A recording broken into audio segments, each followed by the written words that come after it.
Passing work is now good as it is. Here it is tonight. We have the one-back oil position, 96 speaks.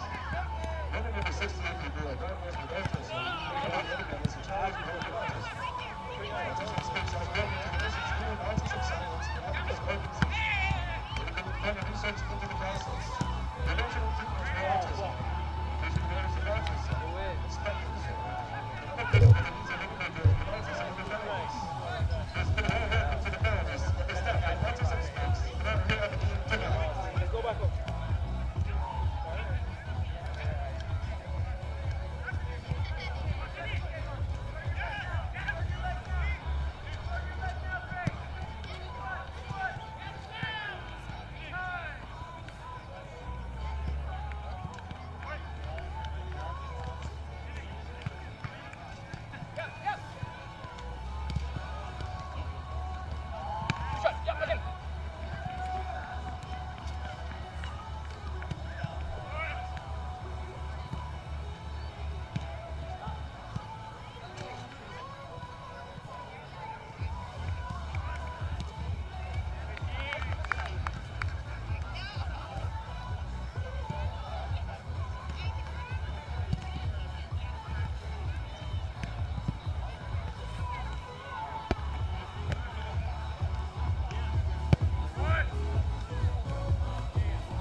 Welcome to Anteater Stadium, where we're getting set for round 2 between the Orange County Blues and Real Monarchs SLC. Mark Serber alongside San Diego State men's head soccer coach Lev Kirshner. And Lev, 3 points for either side tonight, and they're right back in the playoff hunt. Very important game, 1 point out of the playoff number, 3 points for OC, and they can jump over Real. 2 games in hand gives them a little bit more comfort and a little bit more balance to get to those 3 points, but a very big game to get into that playoff hunt for sure.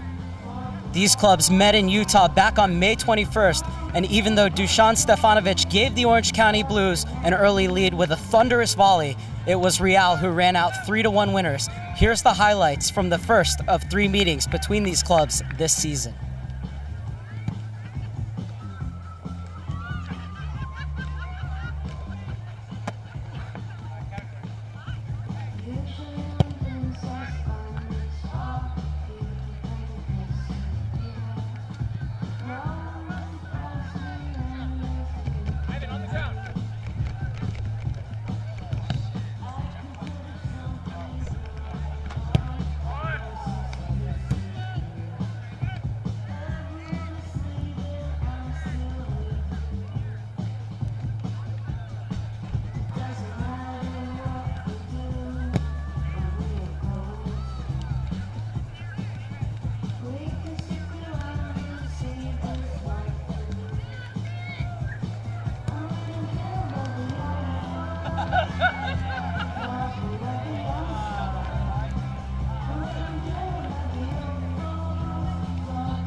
Lev, what do the Blues need to do differently if they're going to get all 3 points tonight?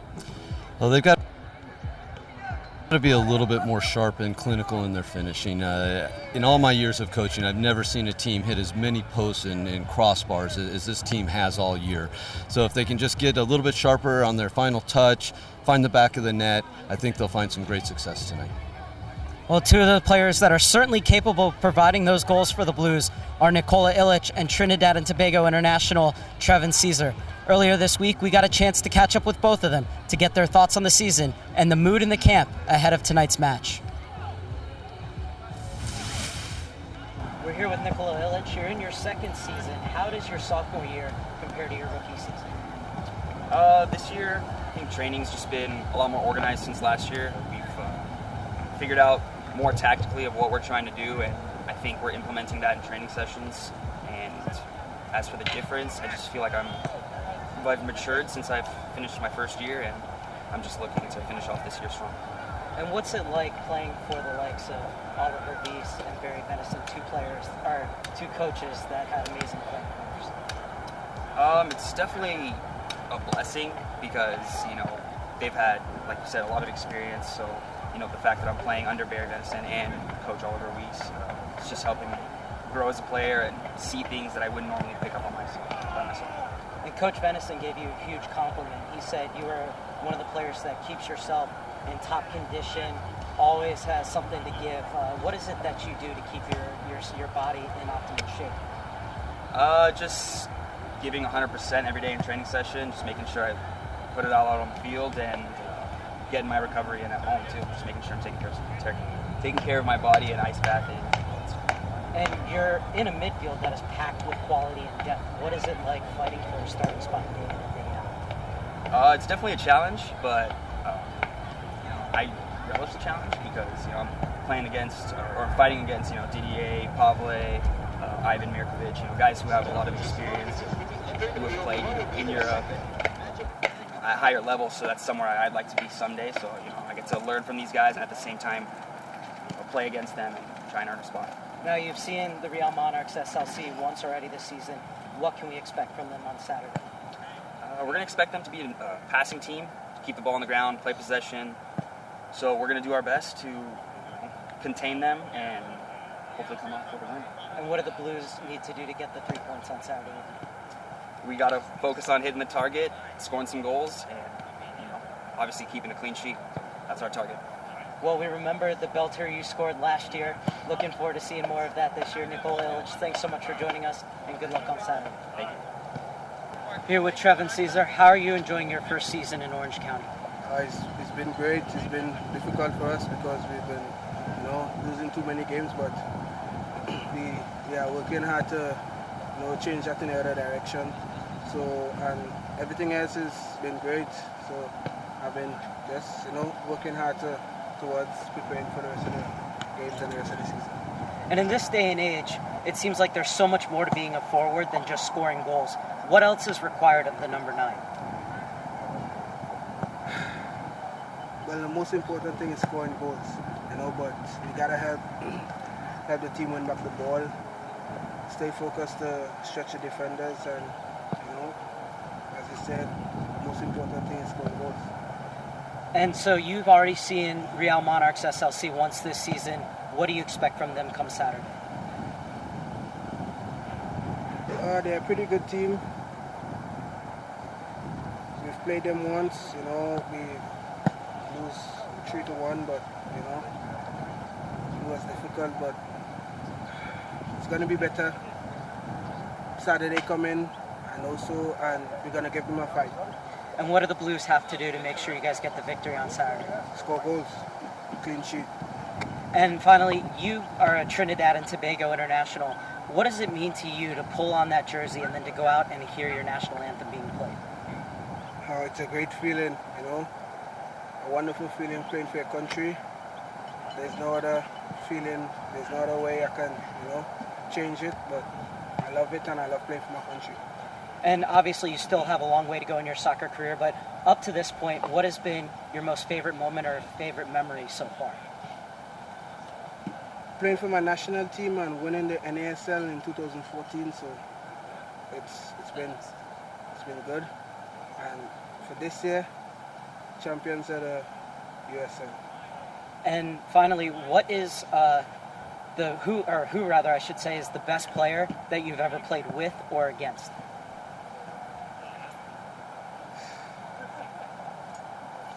I don't really know.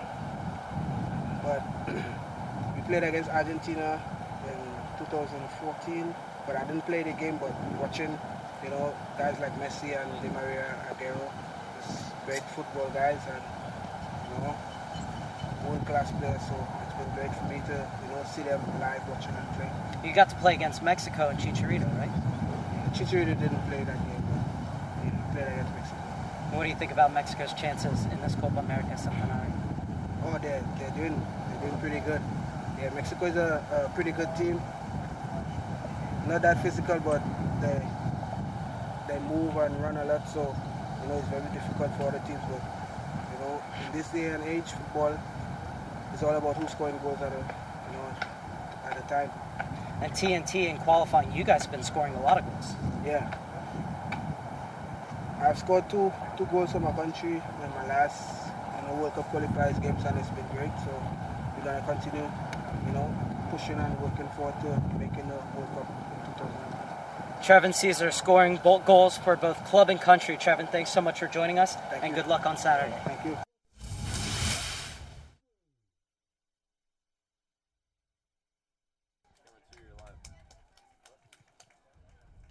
And now, let us introduce the lineup for the visiting team, Real Monarchs SLC.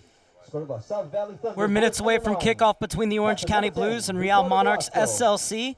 Mark Serber alongside San Diego State men's head coach Lev Kirshner. And Lev, what are the keys to the game for the Blues tonight? I think it's very important for them to control the midfield, make sure they get quality pressure upon the Real possession, stay tight together, and then when they do win the ball, to hit them quickly on the counterattack and find the gaps in between. As we take a look at the players to watch, and for the Orange County Blues, Maurice Blunkas formed an excellent center-back partnership with Brenton Griffiths. He really has. This has been a great pickup for OC. Quality center back, really understands the game well, has brought some comfort and toughness to that back line, and as you just mentioned, forming a formidable partnership with Brenton. And they're going to have to be very careful of Ricardo Velasco, who's 7th in the USL in scoring with 6 goals this season. A fantastic player. We saw that last time in the game when he got 2 goals against us, typified by that individual run that he had. It'll be a very interesting matchup with him out there. And as you talked to Freddy Juarez earlier today, he said that this is a Monarch side that likes to pass the ball. They're going to look to build out of the back at every opportunity. Yeah, and I would say that, they're going to do it at all costs. This is a situation where I said in the midfield it's very important for them to get pressure on the ball and understand when to press together so that they can jump on that and grab them maybe when they're a little bit stretched. As we take a look at the starting lineups, and for Orange County, the big surprise is that Grady Howe is getting his first start as a professional. Yeah, I'm very interested to see that. Coached against Grady many years over at UCLA, and he always played in the holding midfield spot. So for me to see him out at the right back against Ricardo, that should be a very fun matchup tonight to pay attention to. And Josh Cohen in goal, getting his 4th straight game over USL Reign Goalkeeper of the Year, Brendan Miller. Just shows how much depth that OC has in goal, and he's had some magnificent performances, keeping the job, and hopefully he'll have another one tonight. As we take a look at the lineups for the Monarchs. And of course, this is going to be a very tough side, especially with Velasco looking to run and with Acosta playing in that holding role. And then, of course, you always have to be aware of the U23 Jamaican international in Kayvon Frater. A very good midfield, the strength of their group, always what that program concentrates on. If they're going to play that type of possession, they must have midfielders that are poised and comfortable on the ball. This is a very good midfield and is probably the greatest strength they have. And you've alluded to it earlier, for Orange County, Today will be about creating chances and putting them away. We saw games like against Arizona United here at Anteater Stadium where they hit the post 5 times. And that's just it. The good thing, again, as I mentioned earlier, they are getting chances. If they weren't getting those opportunities, you'd be a little bit concerned. At some point, those balls are going to hit the post and go in or just go in. As long as they continue with that attacking mindset, and I would imagine here at home tonight you're going to see that, they should be just fine getting their goals. Where do you see the attack coming from for the Blues tonight? Well, with Papara out, that's a big loss, but I think it's going to be very important for Didier Cretin to come in and take over that midfield role. Obviously, a change up top with Givor coming in, and those 2 players will be very influential.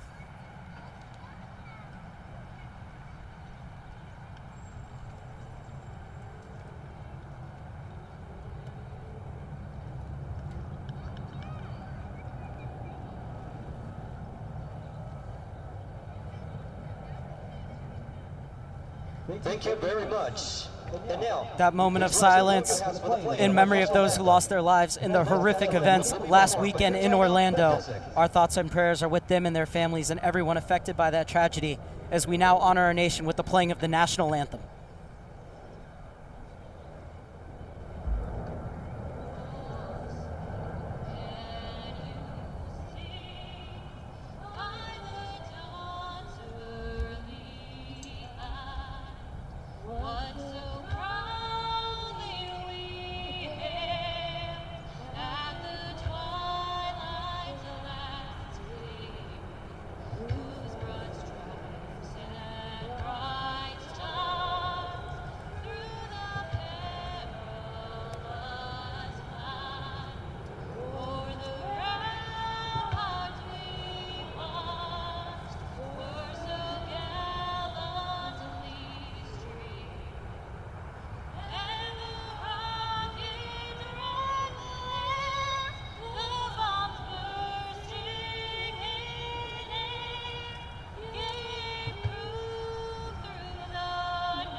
We're getting set for round 2 of 3 between the Orange County Blues and Real Monarchs SLC.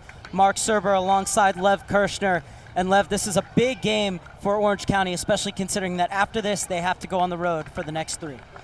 Not only that, it's such a big game. I mean, this is the Western Division champions from last year. This is not a position that they're normally accustomed to, being in the middle of the table. 2 games in hand, important, but to get 3 points and leapfrog Real, very, very important to get that before they hit the road. We talk about Grady Howe getting his first professional start for the Orange County Blues. As a coach, what is it like to see somebody who comes into a program, works their socks off, and then gets rewarded with that start? As a coach, how do you feel to see a player progress like that? Barry Venison, technical director for the Blues, has nothing but great things to say about how his attitude, how he comes to practice before anybody else, works hard, and is always asking him questions, always willing to learn and get better. I think it's critical to the environment within the team and creates a culture of hard work. It's a consummate professional. Grady was a tremendous player in college, as I experienced personally, a leader for that program, and it wouldn't take long for him to get into the lineup. He's just got that type of mentality. Played 83 of a possible 84 matches at UCLA, has seen 9 minutes so far in the USL, and is now going to have a very tough task against Velasco here tonight. Orange County know all about Ricardo Velasco, who scored 2 goals and an assist the last time these 2 teams met in that 3-1 win for Real. And in his last 6 games, he has 5 goals and 2 assists. As we're getting all set for kickoff, your man in the middle is Daniel Radford. He'll be assisted by Alexander Lutman and Cameron Blanchard, and our 4th official in between the benches is Melissa Gonzalez.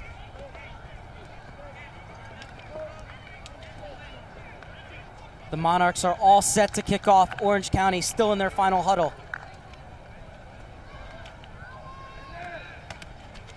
Another player coming back into the side for the Orange County Blues is Dusan Stefanovic, who scored an absolute cracker in the first meeting between these two. As we got a good look at Velasco, the Week 10 USL Player of the Week, after his 2-goal performance, bought the Real Monarchs SLC a point from 2 goals down against WFC2.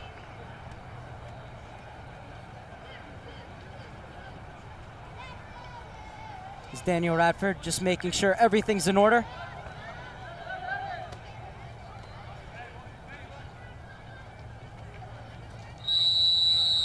And we're underway here between the Orange County Blues and Real Monarchs. It's Real in their white strip with red shorts and white socks, attacking to the right of your screen. The Orange County Blues in blue, attacking to your left. As Mius goes into a challenge and wins a throw-in on the near side for Orange County. Last time the Blues were at home, they exploded for 5 goals against S2. Chances were at a premium in the 2-0 loss to Arizona United. Can they get back to scoring tonight? And already, Caesar is around the back 4, but coming out is Fernandez. Very important start for OC, trying to stretch that back line and get them a little bit on the back foot.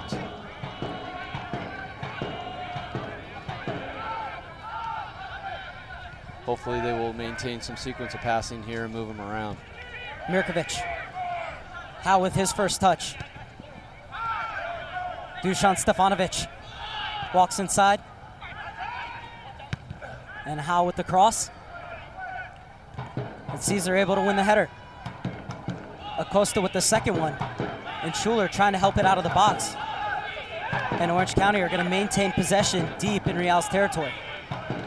Good start for OC here, getting them a little bit under pressure in the early going, make them a little uneasy here at the home field.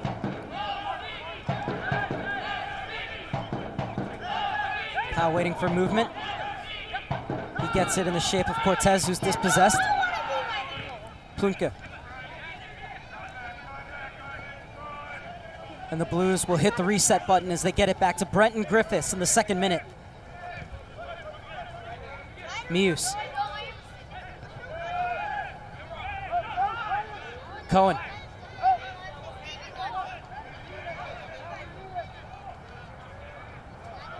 Cohen, a player who came out of your neck of the woods at UCSD, where he was an All-American. Played against him a couple times. A very, very good goalkeeper. Manages the game very well. Stefanovic. Very important start for Grady to get touches on the ball, maintain possession, get himself in the rhythm of the game, get some of those jitters out of his system. White jerseys hunting in packs to win the ball back for the Monarchs. However, Plunke steps into the passing lane. Mirkovic. OC doing a great job when they lose possession to get pressure right on the ball and create turnovers off of it, not letting Real get that rhythm that they so desire.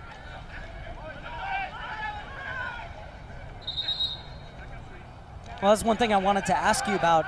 Against a team like Real Monarchs who pass the ball so well, how do you know when you want to pressure and when you want to get back into your shape and relax a bit?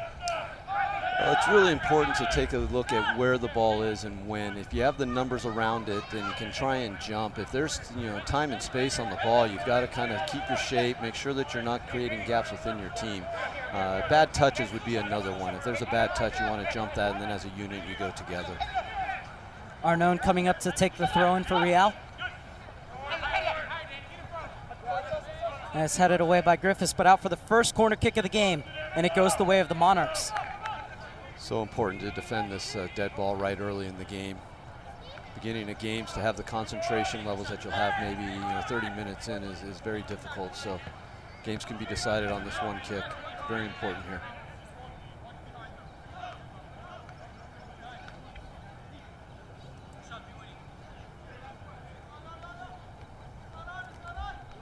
Velasco's in the vicinity, and he'll get it on the short corner. Plays it back for Arnone. Tried to play it back into the channel, but behind Velasco, who applauds the effort. Seemingly something from the training ground there. Definitely a play that they were looking at as opposed to just whipping in a ball and trying to find their big center back. And Cohen was put into a bit of an awkward situation, and he's able to deal with it as the Blues will get the ball via the throw-in.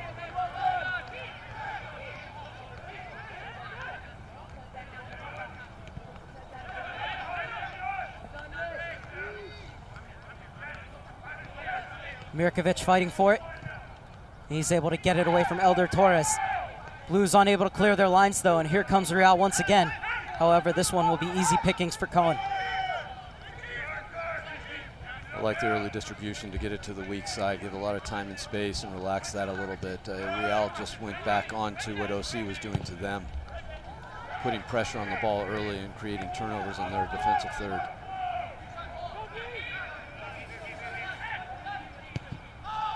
Schuler sprays it forward.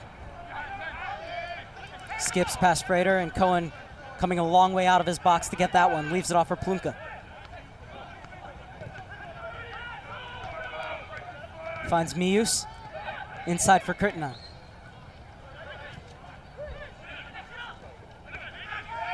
Cortez using those lanky legs to keep possession for the Blues.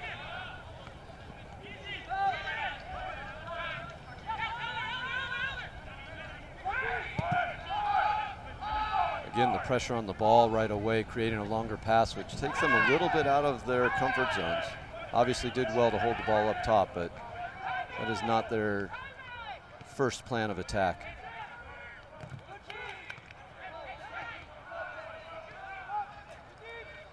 Now the Blues looking to keep their shape as Real plays it around the back. Arnone. Schuler. Back to Fernandez, who had a shutout streak of 201 minutes before it was broken by Sacramento Republic in that 1-0 win. And a chance here for Frater, but the offsides flag goes up against him.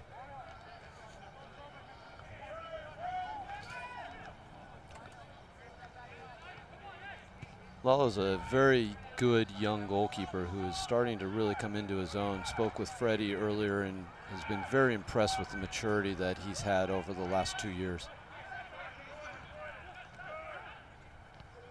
Fernandez was an unused sub for Real Salt Lake as they won in penalties against Wilmington in the 4th round of the U.S. Open Cup on Wednesday. Oh, and a little mix-up at the back here, but Howe recovers well and forces a weak shot that's rolled tamely at Cohen. Good work by Howe to get over and cover. I think he's done a great job on getting himself into this game. That's his first real defensive responsibility, and that could have been very dangerous. And that's just what he is. He's willing to work on both sides of the ball, a grinder, if you will.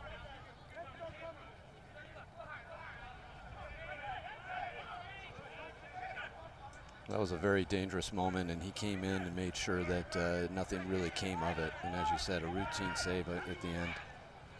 That one just out of Howe's reach, and it's going to be a throw-in on the far side for Real. Arnone, the second-year man out of Michigan. Forward for Elder Torres.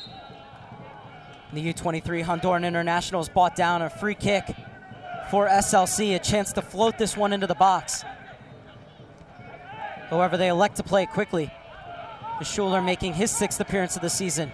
Gets it over to his center back partner, Fanuel Cavita. And exactly what you want to see in the pipeline. Cavita, like many of these players from Real Salt Lake's Arizona Academy. Yeah, they are doing a great job in developing players within their academy to bring them up and create a homegrown status. There's got to be a handful of those players out there on the field today. And it's just such an advantage to have that as kind of the La Masia of Barcelona, that they just get groomed throughout and understand once they get to the top team what their roles and responsibilities are. We have an 18-year-old out there in Danilo Acosta, who last year played for RSLAZ in the Academy Finals.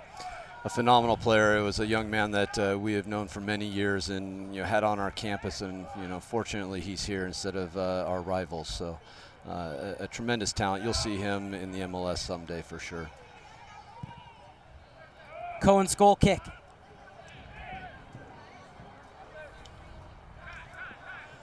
Velasco. His first real involvement, he's bundled over by Ivan Mirkovic.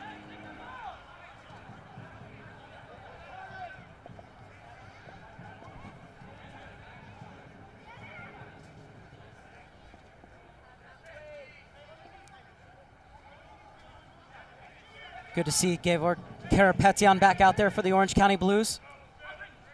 Was injured midway through the first half of the first game of the season back on March 26th. Made his return from injury on May 21st against Real Monarchs. And is getting his first start tonight since the season opener. Barry Venison said he'd been frustrated with the lack of time he's getting, but he loves that frustration. He loves that desire to play. And I think if you have a player who's not frustrated that they're not out there, then there's something wrong. I agree 100%. I mean, we definitely don't want players who are comfortable sitting on the sideline and being cheerleaders. You want them fighting every day, pushing the starters, doing what Grady Howe literally has epitomized, and that is just working harder, earlier, longer, and making your way into the lineup, not giving the coach a choice. And if you're comfortable sitting on the bench, then you're really not of great value, to be honest.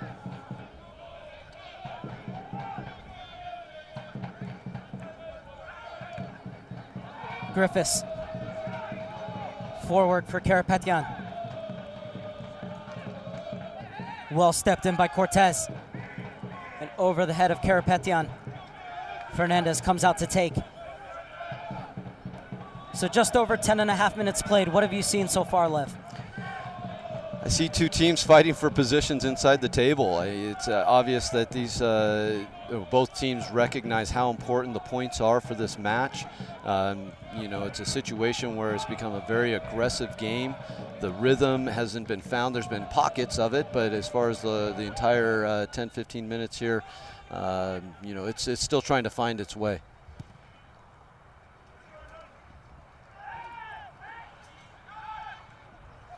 I think the officials done a very good job to let moments continue and grab the fouls that are necessary to call. So I think we're going to have a very, very good soccer match when this does settle down a little bit. Stefanovic. Cortez. Was he caught late? Referee says yes. Foul on Acosta. And Cortez is down. Looks to be all right, though. A great position for OC here. Mayus is an excellent striker of the ball and puts them in a good position here to get something in the box and, you know, make decisions of Lalo. And you have a player like Griffiths who's going to come up from the back, who's already scored twice off set pieces this season.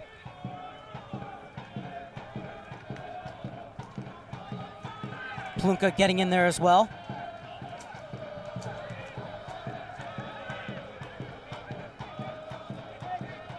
Six players camped out around the top of the box for Orange County, waiting to get on the end of this service from Muse. Muse's delivery flicked on. Schuler gets his head to it. Crittenden fighting for it. And anywhere will do for SLC.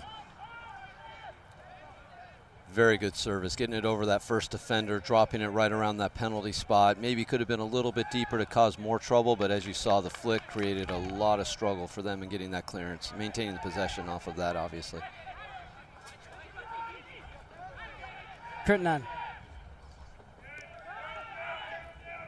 Cortez to bring it down. Torres. And good tracking back by Caesar. Mirkovic. Crittenden, lovely pirouette from him. Really like the patience there. They had a great opportunity to try and get in. The Real team got behind the ball with their numbers, changed the point of attack, and has now sprung it. And Stefanovic walking the tightrope along the end line and wins the first corner kick for Orange County. Very good sequence there. Like the patience, like the poise on the ball, like the change of attack, getting to an end line, creating a dead ball. And as I said earlier, very difficult time to defend against dead balls early in the game. You're not really in the flow yet. So this will be a critical moment for Real to see how they handle it. Muse just had a great service. I'm sure he'll be comfortable hitting this one. Karapetyan is camped out in front of Fernandez. The referee, Daniel Radford, sees something that he doesn't like.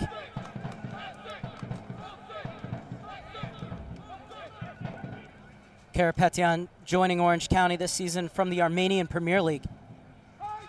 Such great international flavor to this Orange County Blues side.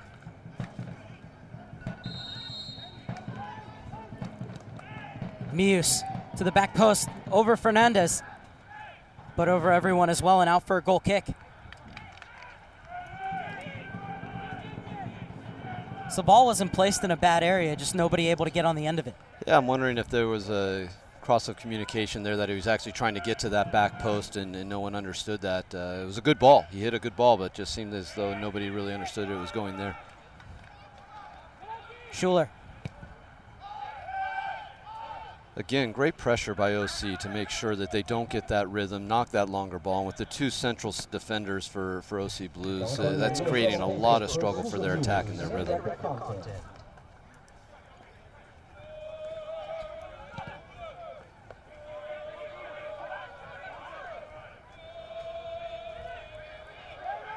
Caesar fighting for it with Brody. He's able to lay it back to Okwanu. And forward for Torres, who wins the throw-in for SLC. Okwanu saw 56 minutes for Real Salt Lake in that Open Cup win over Wilmington. The USL side took them to penalties, though, in midweek. Very good moment here, running up this back line while they're in disarray.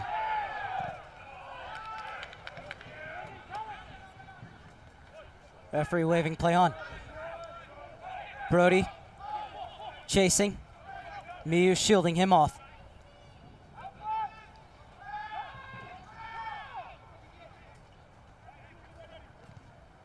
Good patience by Mius there to keep the ball for Orange County via the throw-in. However, the pressure was well applied by Brody too.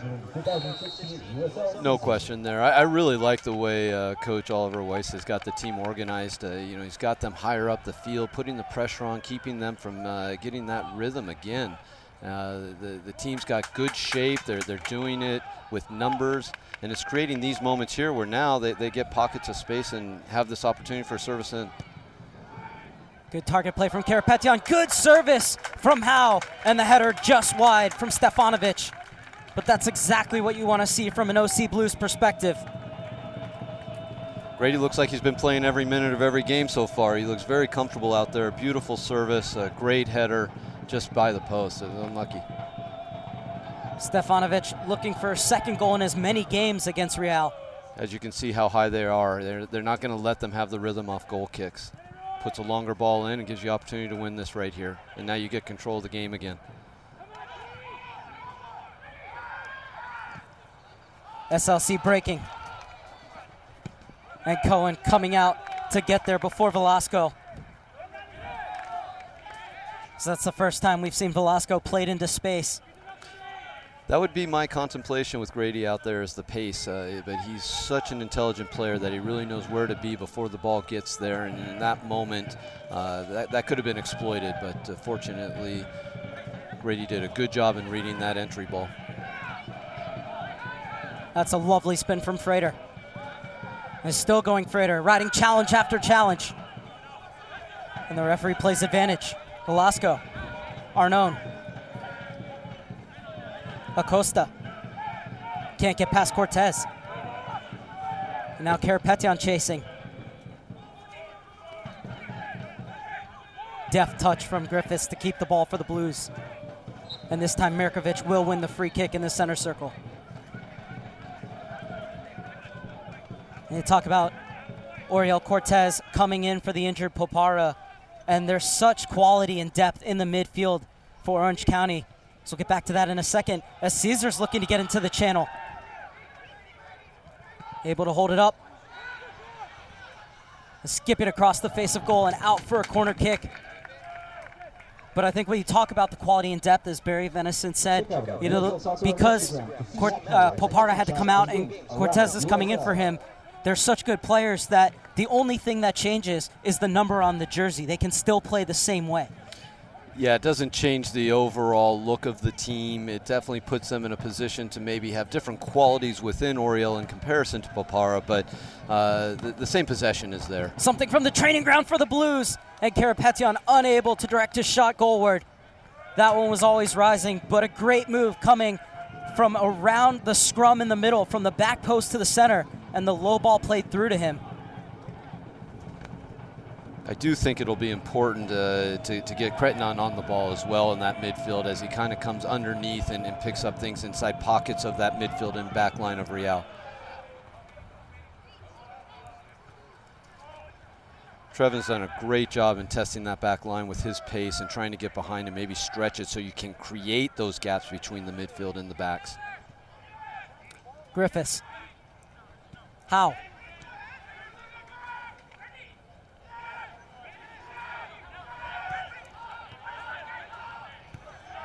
Fernandez screaming at his side to get up and pressure the Blues higher. It's a good little interchange there between Stefanovic and Oriel, asking a lot of questions of Arnon on the left back. As Stefanovic came in toward the ball, Oriel made a run in behind there, and I think that's where you've seen such great success with Trevin on the other side. There's a good little partnership going on in those channels. Mius. Crittenden has to be careful of Velasco coming in, and he was wise to it. I'd like to see Crittenden higher up the field. As you just saw, his poise and comfort on the ball. I mean, no problem with him collecting it there and creating this rhythm, but let's get him the ball up here. And there he is, playing it into the channel, looking for Stefanovic. Arnon can clear it only as far as Crittenden. Mirkovic. Oh, the idea was there, but just a little too much mustard on that ball, and it goes out for an SLC goal kick. 21st minute, still no score between the Orange County Blues and Real Monarchs SLC. Mark Serber alongside San Diego State men's coach Lev Kirshner. Lev, so happy to have you here. Thank you very much. It's a pleasure. Hope you're enjoying our coverage here on the USL YouTube page as Lalo Fernandez getting set to take this goal kick for SLC, who've picked up 8 points on the road this season. Real's really had a difficult schedule with so many away games, so with they sitting in the middle of the pack, if they can start getting it home and getting their points there, they're going to move up. Again, another reason why this is such an important game. And screaming for a handball, and it's going to be given. Penalty kick for the Orange County Blues. Put the ball into the danger area, and you never know what's going to happen. 100% agree. This is a position for them to really get control of the match with the goal. They've had control and possession. They've put Real on the back foot. One really good opportunity. They get this goal. I would say it is deserved. That's going to be Roy Mius to step up. Mius with 2 goals and 2 assists in his last 5 games has put home his last 2 penalties for Orange County. And Fernandez going to come up and hand him the ball.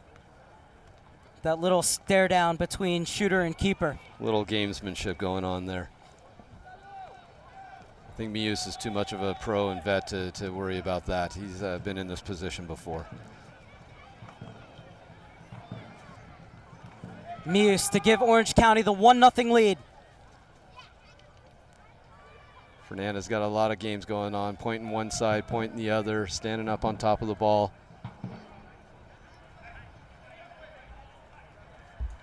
Radford making sure that everybody stays outside the box.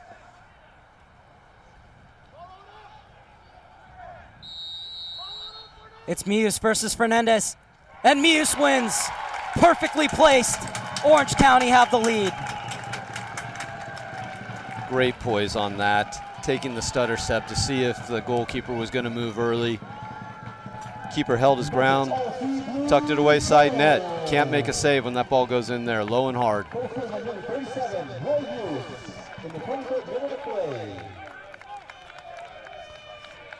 The Belgian with his 3rd goal of the season, all of them from 12 yards out. And Lev, you can't hit it any better than this. It's Mius versus Fernandez. And Mius wins. As I mentioned, any young player out there that's Orange watching, County. hard and low, great spot on penalty kicks. Fernandez guessed right too. But too much pace, precision, and power on that penalty from Roy Mius.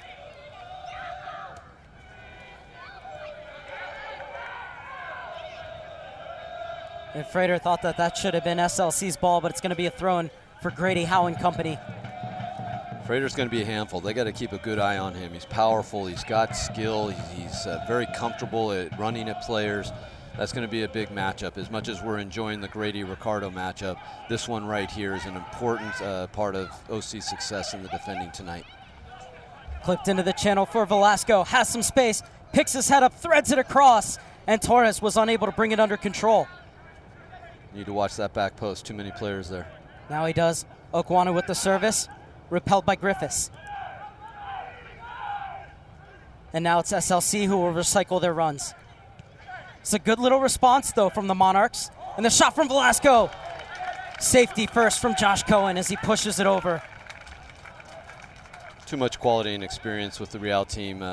Very much important for them to get back in this game right away. Maybe that upset them a little bit because, as I mentioned, this game has been in control by OC. So hopefully you didn't open up an animal, a caged tiger here.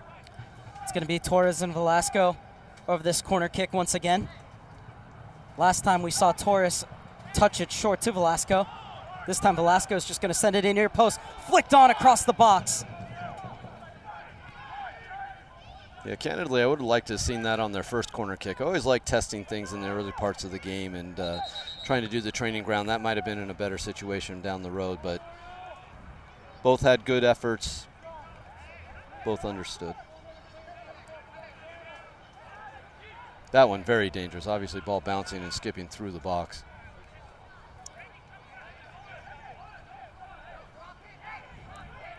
.26 minute and Orange County have the lead on a 22nd minute PK from Roy Mius. The 24-year-old Belgian stepping up and placing it into the corner. Fernandez guessed right but was unable to reach it. And the Blues looking to stretch that back line through Karapetyan, but it will go out for an SLC throw-in. Kavita's going to leave it off for Okwanu.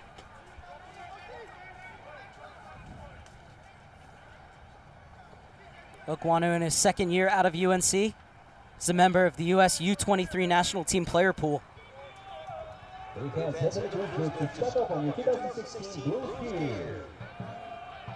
this has been a good battle too. On the other side is Caesar versus Okwanu. There's some real good individual matchups in this game, and we've seen the individual ones. The team stuff is starting to develop as the pace of the game slows down. This is on its way in making of a really good football match. That's a heavy challenge, and the first yellow card of the game will go against Karapetyan in the 27th minute. But still, you love to see that from your forward working back and helping out on defense. And in the end, a yellow card, yes, but also stopping the counterattack.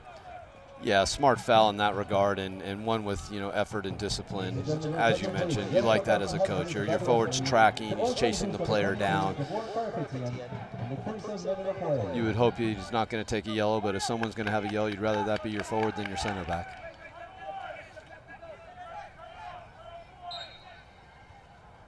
And Karapetyan's known for being a poacher, but I think he's done a really good job in this game, Lev, of coming back to receive the ball and holding it up for the midfielders to run on. I agree. I thought that would be more of Kretinon's job today, and maybe that's just how the flow has gone. It's very early in the match, obviously, with the first half hour, but yeah, it's a little bit of a twist and rolls if you would have asked me earlier, but it's working, obviously. As I said, they've been in good control of the game. I love this part of their game. They're going from one side to the other, and all year they've had great attacks in the channels, and changing the point of attack has been very, very fruitful for them today. Okwanu, and Caesar gets over in time. And talking to the Blues coaching staff, they say the thing they love about Trevin Caesar is he can play any of those positions along the front four, and they move him out left when they want to get some pace down the wings, and he's certainly shown that tonight. Yeah, he's a soccer player with great speed. You're going to be happy with him in any attacking position. There's no question. And I've watched him track players as well. So, having the defensive responsibility of a wide player, not just somebody who's going to attack, is very important to the team's success.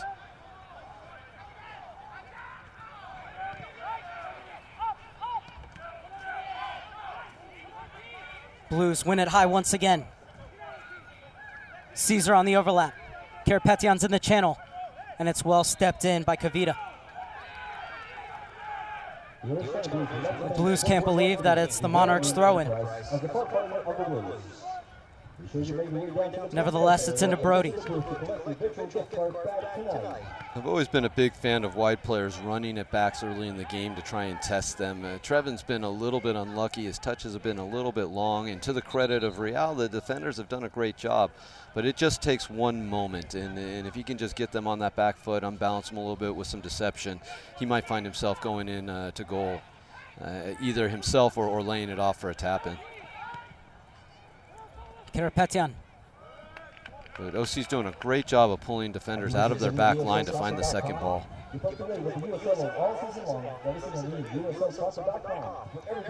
Kirtnan never seems to be bothered no matter how he's hounded. Griffiths. He's got the size and the strength to just, have that poise, and then you put technical ability into it. It's very tough to get the ball off of him. Again, I would like to see him a little bit higher up on the field, but that may be from the way the game's going, or it might be from the coaching staff. But as long as he's on the ball, you're not going to complain. Free kick taken quickly for SLC.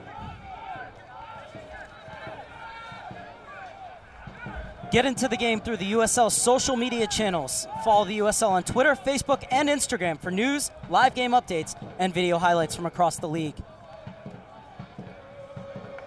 There's that wide interchange again where Trevin comes back to the ball, which allows Muse to go, asking decisions of Boyd over there on the right back side.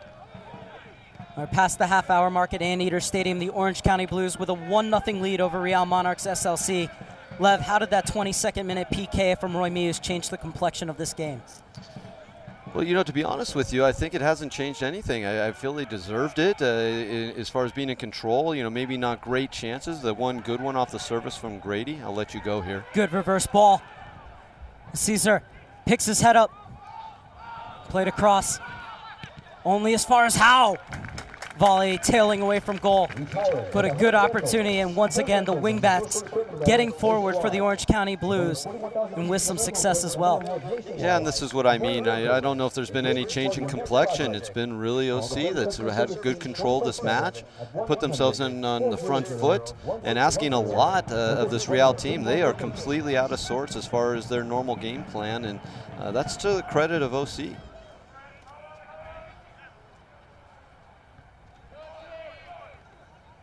Muse wins the header.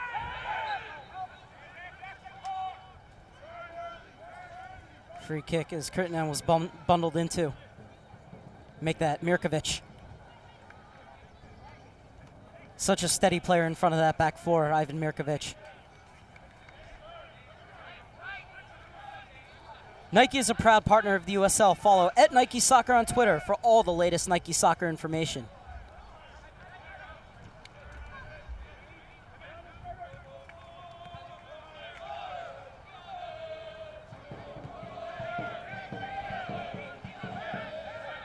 Griffiths. Stefanovic. Cortez. Mirkovic. Brody chasing, but Muse has a step on him.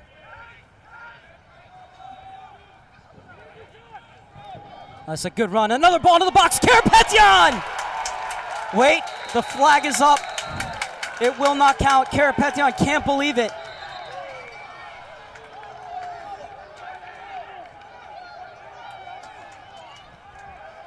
I'm going to have to see that on the replay, to be honest with you. I don't know how you can be offsides. That ball was served from almost the end line. So I need to see that again on the replay and see if there is a situation. Here it comes. Tough angle from up here. You're going to have to trust the linesman and the center official on that. But I got to tell you, that service comes from a deep spot. What a great near post run, though.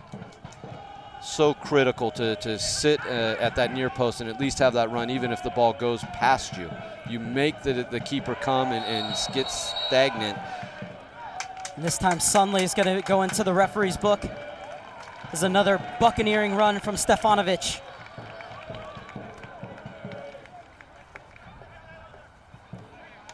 Dusan Stefanovic joined from Sinjelic Belgrade in the Serbian second division, but before that, he played here for West Coast FC, which is the same side that Oliver Wies won national championships with before stepping up to the professional ranks. Yeah, top club here in Southern California, always produce winning teams, really well-trained, well-disciplined, both sides of the ball. A very, very good club here in Southern California.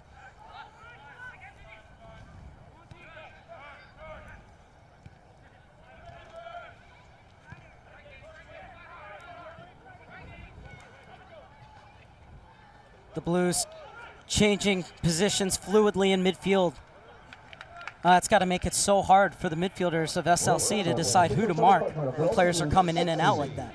Yeah, Crenton's doing a great job. I know earlier I said I'd like to see him a little bit higher, but it's just what you're saying. By him coming in so deep, having that interplay with Mirkovic, it's really making a lot of decisions of that Real group, and it's creating a lot of success in the change of point of attack. Crenton. And that one a bit overcooked. This will go out for an SLC throw-in on the far side. Keep up to date with the USL all season long by visiting the new USLsoccer.com for everything you need to know about the USL. Griffiths was able to get a foot in. Mirkovic turns. How would you assess the Blues' performance of neutralizing Velasco so far? I think they've done a great job. I mean, and it may not even be necessarily them neutralizing Velasco. I think they're just neutralizing the Real game. This is a very good team they're playing, and generally speaking, will have their fair share of possession. And you shouldn't say fair share. Generally, they just outpossess teams, and that has not been the case tonight. OC is in complete control of the possession, complete control of the chances, and candidly, 2-0 would not be a score that could be argued. And even though it was offsides, Karapetyan really showing his quality with that flicked header. Oh, and you said it earlier. He's kind of a box guy, even though he was coming underneath to grab balls. But that just shows how dangerous he is, and could have made Oliver a genius with that move and giving him the start tonight. We'll see if he can get another one.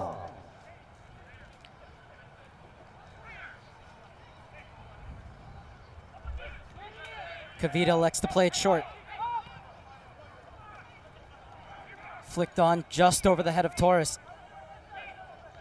And Cohen has time on the ball.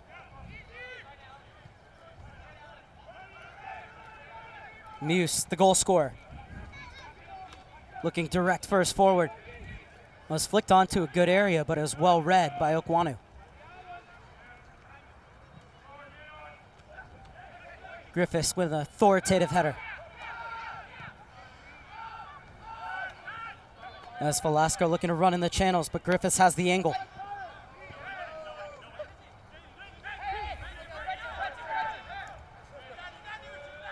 And he's going to leave this one off for Arnon.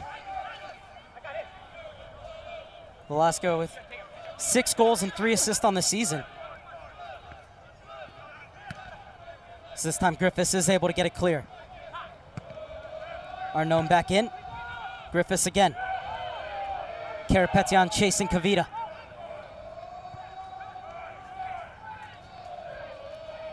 And Caesar has popped up in the center circle. Stefanovic wins the corner kick off of Arnon. Oh, and they're going to say it's a goal kick. Looked to me like it hit off Arnon last. Took an unfortunate bounce. I think it did bounce off of Stefanovic, deflected off of him in the end. I was just about to say the assistant referee is in a much better position than I am. That's a heavy challenge. And what's the card going to be here against Frater? It's a yellow. As I mentioned earlier, very physical player in Frater. I think he's a little frustrated with how the game has gone. He's not necessarily getting as many touches. Again, just to your point earlier about the forward tracking back for OC, here you go. I mean, not a yellow card that you're going to hate as a coach, especially when it's your forward and he's fighting hard for your team. Might actually even spark some emotion for them.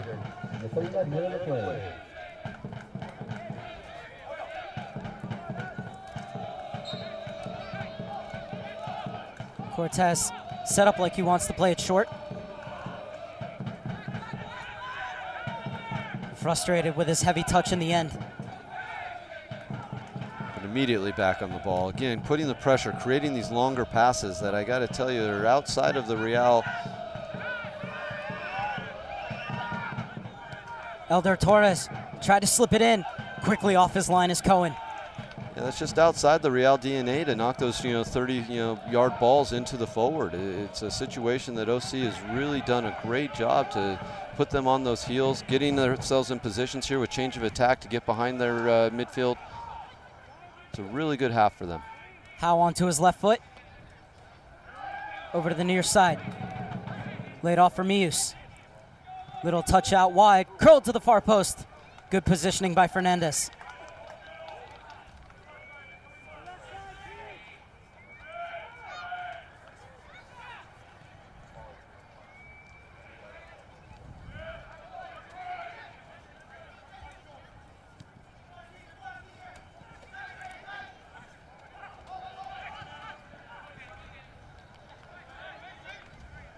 Good job by Griffiths there to see the danger and win possession back for the Blues as Howe gets it to Cohn.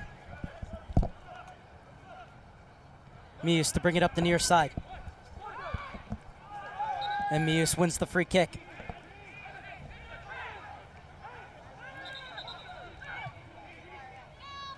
So we've seen Stefanovic and Caesar switch sides. Caesar now on the far side, Stefanovic on the near. Cortez into the channel. Great job by Acosta to get his body in between him and Cortez and let that ball roll through to Fernandez. Good distribution from the keeper as well. And Torres wins the free kick. A 21-year-old on loan from Vida in Honduras. Very excited about Elder Torres. Very dynamic player. Another one like Trayvon that can play multiple positions across the band underneath that number 9. Somebody that they're very excited about. And Torres' lone assist of the season came against Orange County in that 3-1 win. These two teams will meet again on September 9th at Rio Tinto Stadium.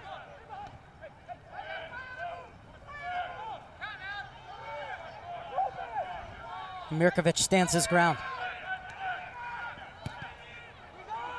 It's a great outlet. Unfortunate they couldn't keep possession there, but a really good ball into the striker. Kavita. Another homegrown player, Kavita.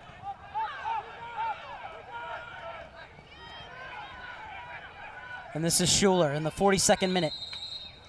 And there's a player down behind the play. And it is Javon Frater,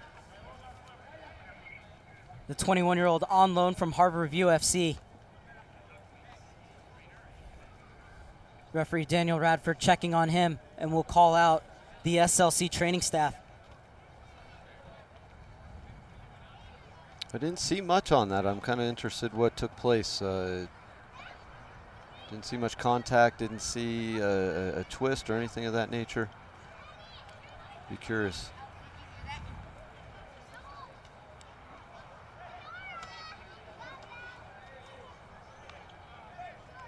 No players on both teams coming over to check on Kevon Frater.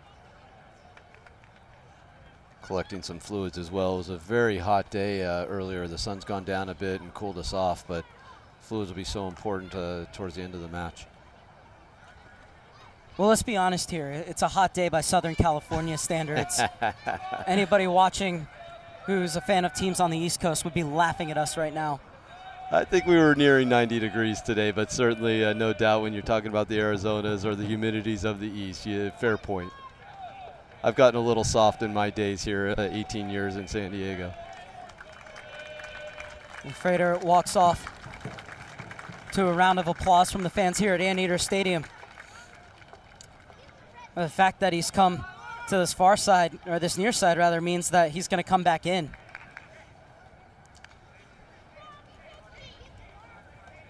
Yeah, as I mentioned, I didn't see too much, so I'd be surprised if he's not going to be able to re-enter. But maybe he landed on his wrist or something. Where, got him right in front of us. I know it's on the far side of the video camera, but he seems fine. He seems fine. And a substitution has been made by SLC, but it was Brody coming off, and I believe Maicon Orellana coming in.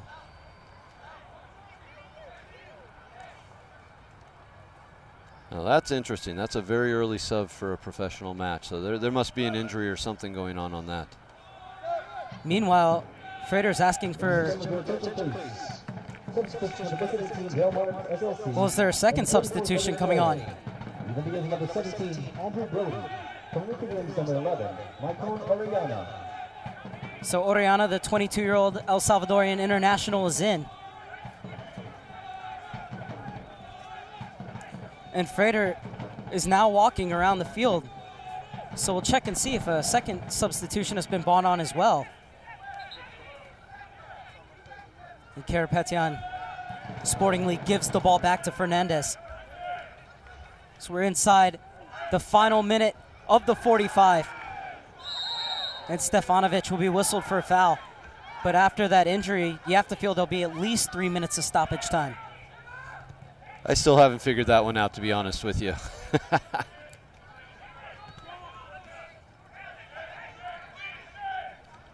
Well, Schuler almost getting in trouble with a heavy touch, but he's able to rescue the situation. And the long ball looking over the top. And Griffiths has done a great job to come over and help Howland cover. Now into injury time. And we will have a minimum of 3 minutes of stoppage time here at Anteater Stadium in the first half. Roy Meus' 22nd minute penalty, the only thing separating these two sides, as we are on the cusp of halftime here in Southern California. And Colin Rolfe has come in for Kevon Frater. And another free kick for SLC. So a chance to see if the Monarchs can steal a goal before halftime. And it's played quickly, but just a bit too far for Torres. And I think Cohen was relieved to see that come all the way through to him. So Colin Rolfe, the 26-year-old who joined this season after 2 years with the Rochester Rhinos, comes on to replace the injured Kevon Frater. Another foul, this time against Stefanovic. And some of the fans beginning to get restless.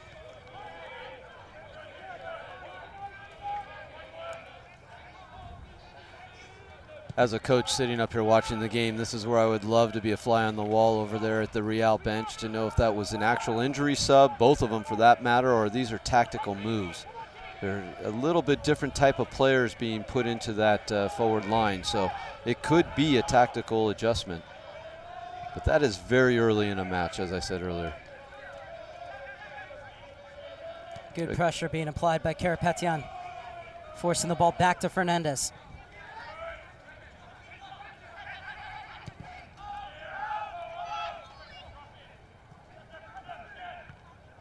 Hooked away by Mirkovic. Kirtnan tried to let it run through for Caesar.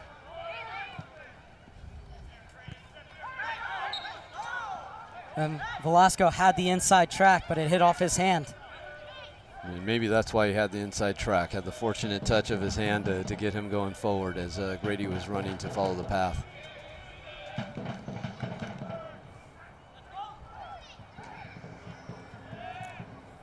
So Cohen taking his time will no doubt send this one deep as we are deep into first half stoppage time.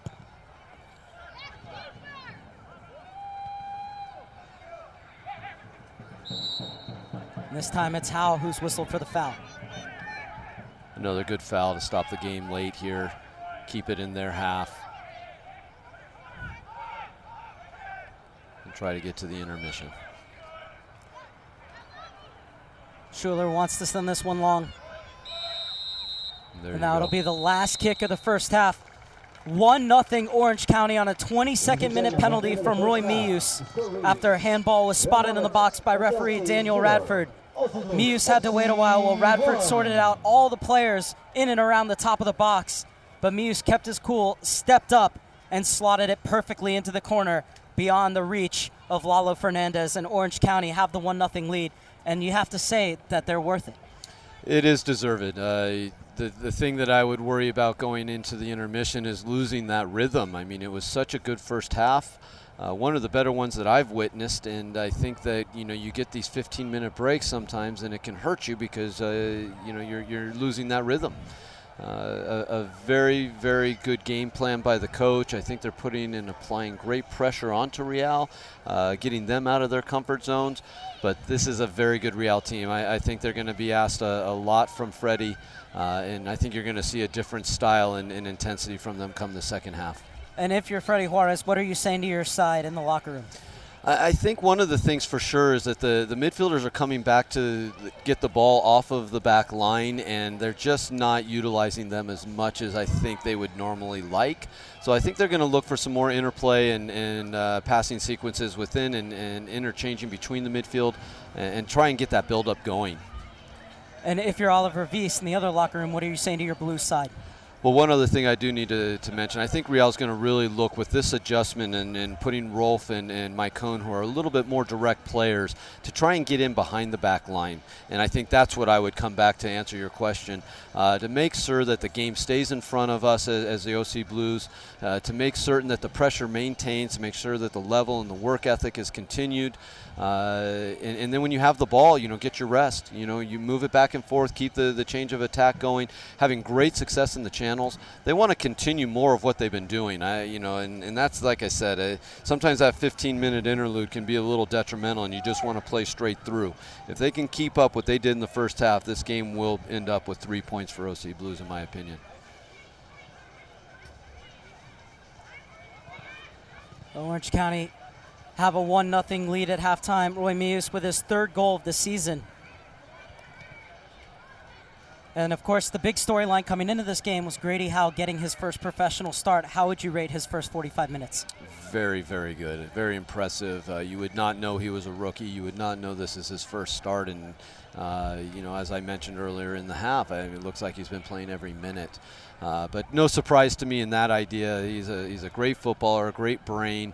I'd be interested to see, if I was sitting on the Real side, I might put Maicon out there and test him a little bit with the pace and, as I mentioned earlier, the directness of that type of a player, to see if maybe they can find a little bit behind him more often. But Grady has done a great job, and as I mentioned earlier, just an excellent player. As we take a look at the first half stats, does anything jump out at you? No, I don't think so. Everything was out there. A very intense match. You could see two teams, 1 point apart or one place in the standings apart. A lot of fouls committed. That might be something that jumps up there. 3 yellow cards. I think, certainly 2 of them well-deserved, both from strikers, interestingly enough. But no, nothing really jumps out to me. The game is going as planned for OC. Orange County have a 1-0 lead, which means through 45 minutes, Josh Cohen has kept a clean sheet with some good goalkeeping. And earlier this week, he gave us a little goalkeeping 101.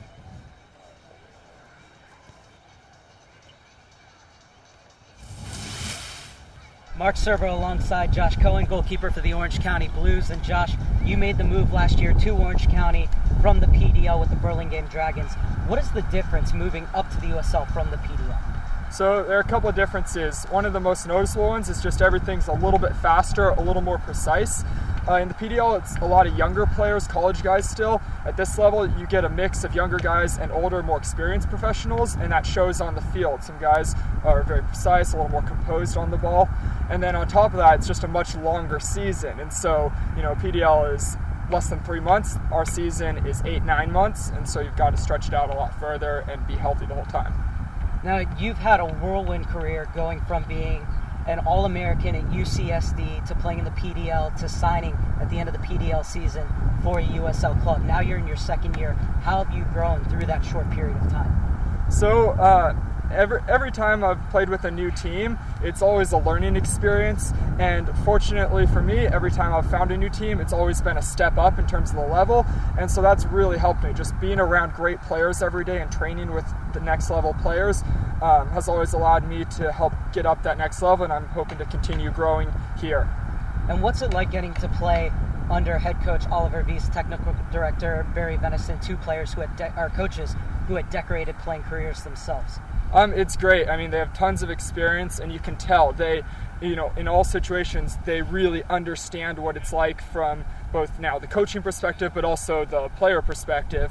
And so they can give you a lot of different options and kind of explain everything for you and all the options available.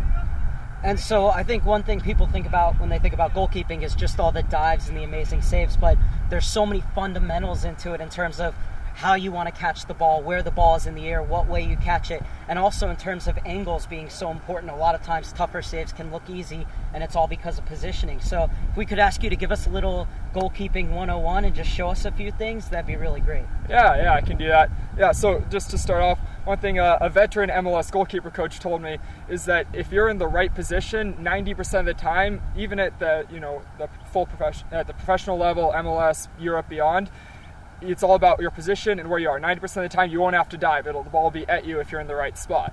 And so it's all about just figuring out where you are, and then when you do need to make a save, holding onto the ball and not giving up rebounds. That means good form catching, get your whole hand on the ball, and you can either have a diamond shape or a little bit closer to a W. I go somewhere in between, and then paying attention the whole time.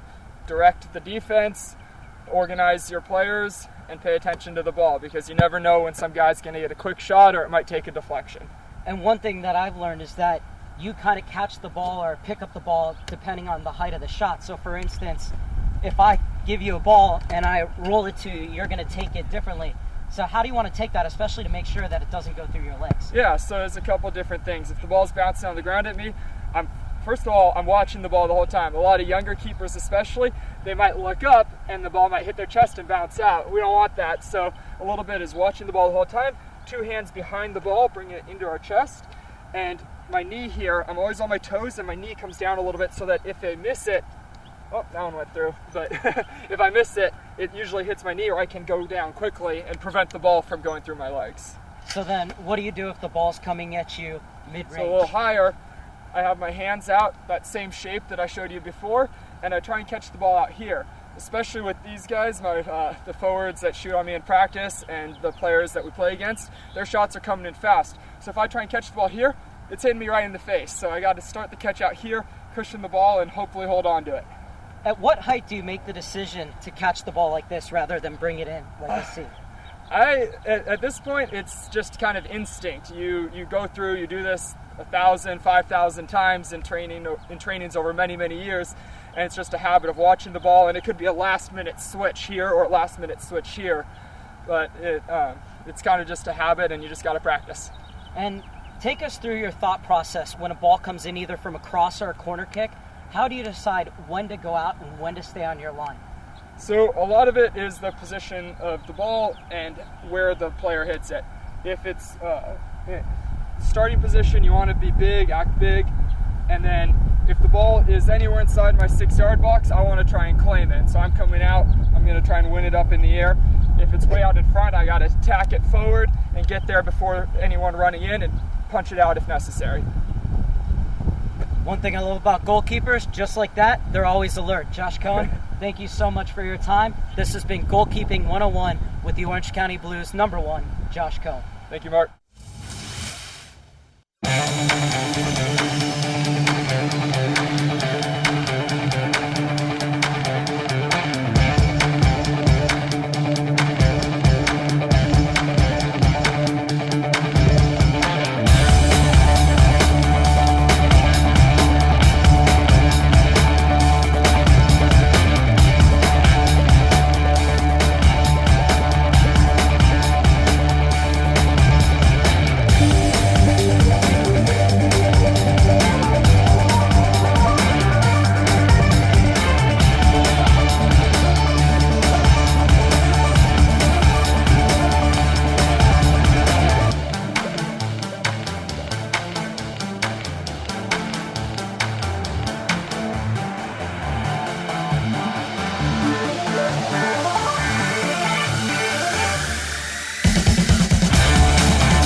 Musa, back to Rudolph, turns, splits the D, moves it on goal, he may have a shot, takes a go at it, he scores! He scores! Oh, Rudolph! From 35 yards out, a pill in the upper left-hand corner. It looked like he might have a go at it, and he sure did. Frater showing his strength right there, wow. Oh, back of the net and a goal for the Monarchs. Could not clear it away, and it's Ricardo Velasco. McLaughlin along the near touchline. Soft touch, Stevenson. Stevenson going to feed it into the middle. Yeah! Goal! Sonacoli nets his second of the night. Great penetration down the left side. Going to find Mathers. He pushes it along to Ramos. He'll go with it. Lorenzo Ramos! What a strike from the academy kid. And what an effort from Victor Mansoret to get that into the middle for him. Goes back to the halfway line instead. Now DeWitt switches the field at Akubi. Knocks it down for Brett Levi's. Nice little bit of skill there to get around the defender. Levi's curls it in. Here's Bustos on his left foot and he scores. What a strike from the young Canadian. Coming off the assist in the midweek, he opens the scoring for Vancouver Whitecaps FC 2. They lead 1 goal.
Full moon, and we've got a full game on here. 45 minutes down, 45 minutes to go. And Mark Serber alongside Lev Kirshner. And Lev, with 2 minutes left on the clock, both of the team's starting 11s are out here, and they're rearing to go for this one. Yeah, it just shows the energy and the excitement of what's going on. I think their coaches were concise in what they had to say, and you know, it's a little bit of just, you know, get your game back for Real and continue what you're doing for OC. And make no mistake about it, even though they're down 1-0, Real Monarchs are still very much in this one. This is a team that Barry Venison praised highly, saying, you know, they beat us 3-1 a month ago. They're a much more superior team now that they are back then when they beat us. Yeah, the consistency of that group has been questioned a bit, and it's a situation where that maturity over those, you know, periods of time you just spoke about has created a more fluid team, albeit OC has done a great job to discontinue that tonight. Orange County will have the kickoff to start the second half. Be attacking to your left. Caesar, who had switched sides with Stefanovic, now back over onto the left side.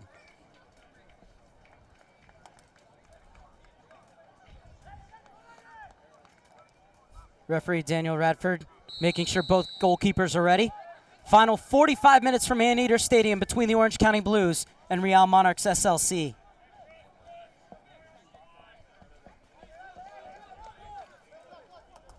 Five substitutions allowed in the USL. SLC made 2 of them before halftime.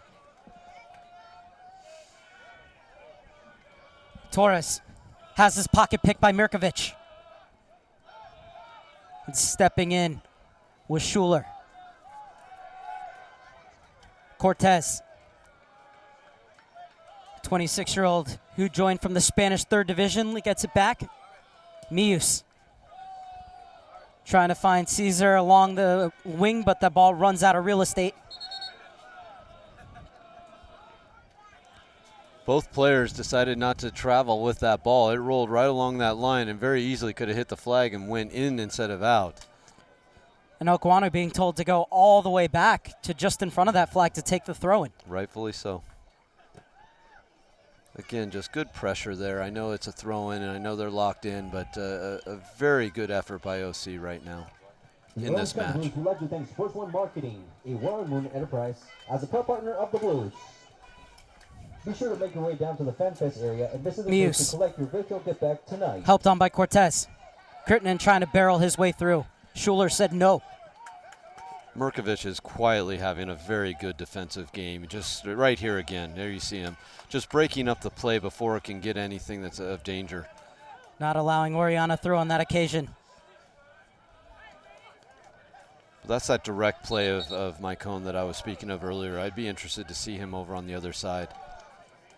Oriana came up through RSLAZ's academy, then went to El Salvador where he played for Alianza before coming back last season to play with Real Monarchs SLC.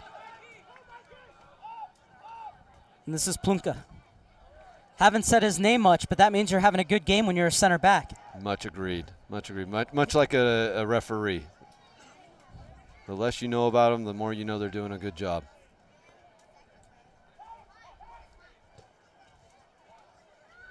Nice little flick on from Stefanovic. Griffiths.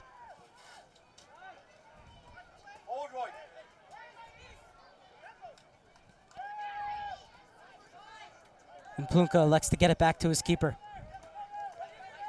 Two of them play catch. And now Plunka goes forward. Very good sequence here. A lot of good possession. And this is Karapetyan. And a yellow card. And is it going to go against Caesar? Oh, the referee saying that Caesar took a dive. He may have embellished that, but I think there was contact, and I think that might be a little bit harsh if I was going to be critical of Mr. Radford. A very good official, though, nonetheless. Please. Yellow card caution has been issued by the referee to OC Blues number 9, Trevin Caesar, in the 48th minute of play.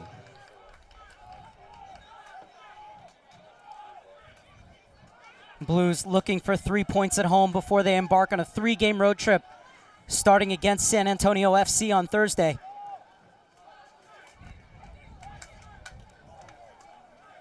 And well stepped in by Plunka as Velasco was making a run through. For SLC, they have to go to Colorado Springs and play the Switchbacks twice in 3 days. They've had a very difficult schedule, starting the season with most of their games on the road, not having their stadium ready at times. It's a good spot for them to be in as they start to get back to home. This is their 9th of 11 games away from home. 2 of them counted as home matches as part of their Monarchs on tour. However, they'll be happy to get back to Rio Tinto Stadium. I'm sure they will. I spoke with Freddie, as I mentioned earlier today, and that was one of the things he spoke about, that the travel has been very wearing, and the questions asked of them mentally to get through it is something that they were talking about as a challenge to this match.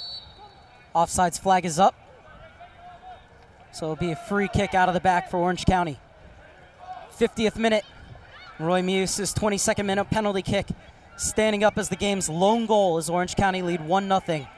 Mark Serber alongside Lev Kirshner here on the USL YouTube network.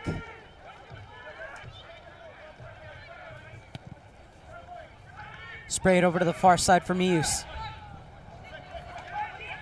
Unable to bring it down on that occasion. Muse not happy with himself. He's got to be enjoying himself, though. Not only does he have a goal tonight, but he's Belgian, and Belgium won 3-0 today over the Republic of Ireland. Maybe that's why he's having such a good game. He got inspired by his home nation. Kirtnen.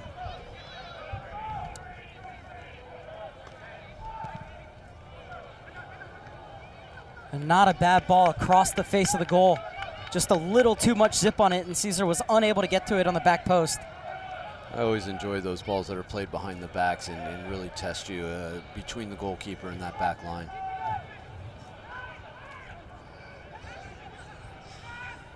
And a chance! Flashed across goal. But Orange County able to work the ball in deep and almost 2-0. It's one of those moments where your ideology can really come back to shoot you in the foot. You're so willing to play out of the back that when you give up possession, 10 to 15 yards off your end line, you put yourself in danger. Rolf has come on and done a very good job early, and his first couple touches as a target. Here is Rolf, leaves it off for Torres. Played in, and Cohen comes out to take.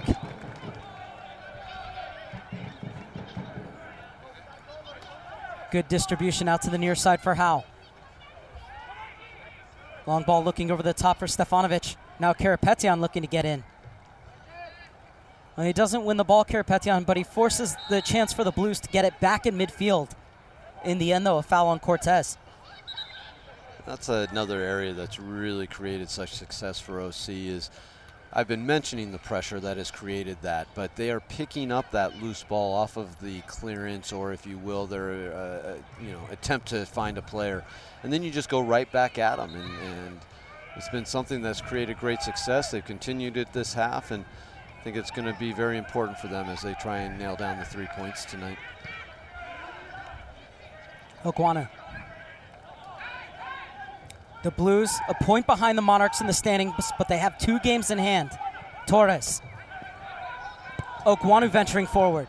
And it's not a bad ball in, but Plumka was there.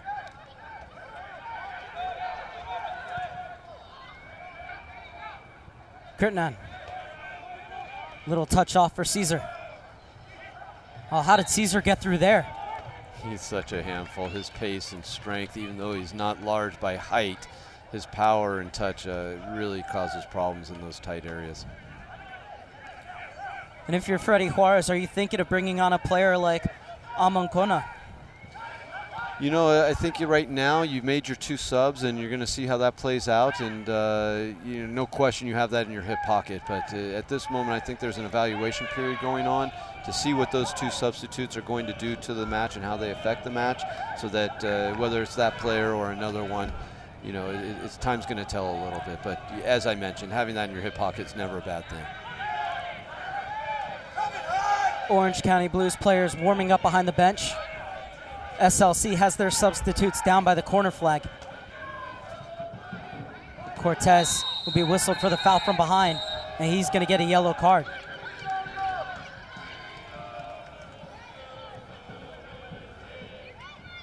Pretty innocuous challenge, yet Cortez is going to be the latest player to go into Mr. Radford's book.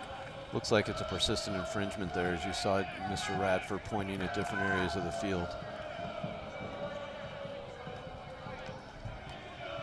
I agree with you. There wasn't a malicious nature about that foul by any means.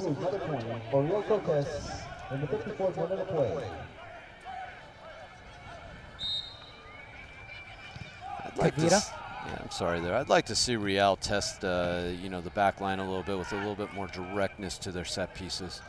I know that's in their ideology. I know it's their philosophy of play, but you're down a goal.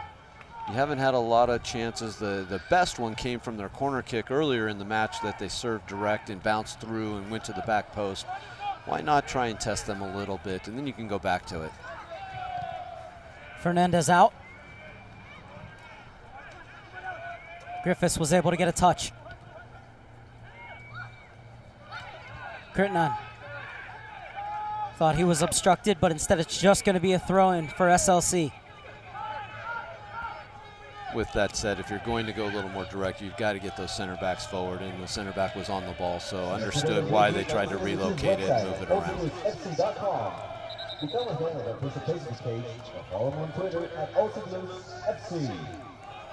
Get into the game through the USL social media channels. Follow the USL on Twitter, Facebook, and Instagram for news, live game updates, and video highlights from across the league.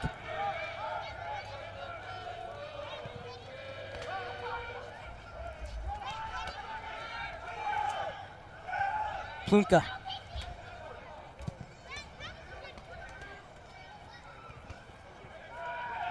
That's what I was talking about earlier. They're picking up those second balls. It's so critical to the flow of this match.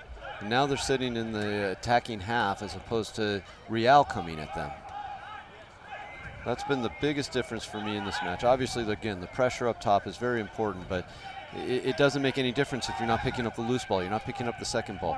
They've had great success with that tonight. This is Eldar Torres. Skips by Mirkovic. Puts it across. And look who's there. Brady Howe. And a perfect clearance to Karapetyan, doing everything that's required of a target forward. Coming back and holding up the ball, and on this occasion, winning a free kick and allowing more blue jerseys to get into the attack.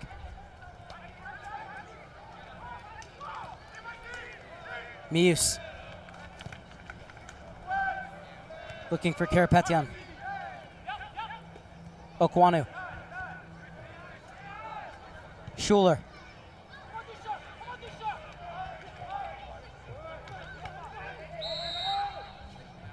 And this time Howe was a bit too tactile for the referee's liking.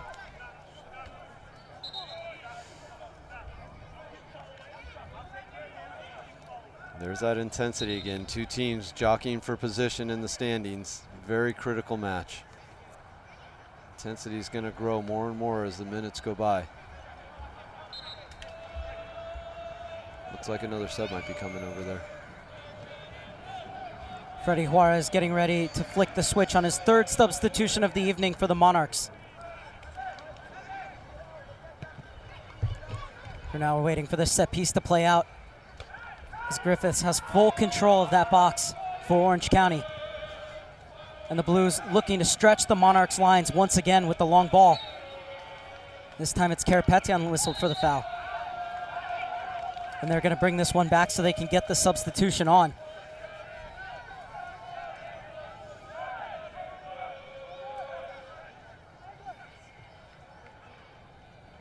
And it is going to be Amonkona coming in, as he's going to replace Elder Torres. Well, good call from you earlier on that one. I do think that there's some tactical adjustments going on with some different style players for Freddie. Obviously, he's not the type of control he'd like in a normal match, so getting a different style player out there might be beneficial.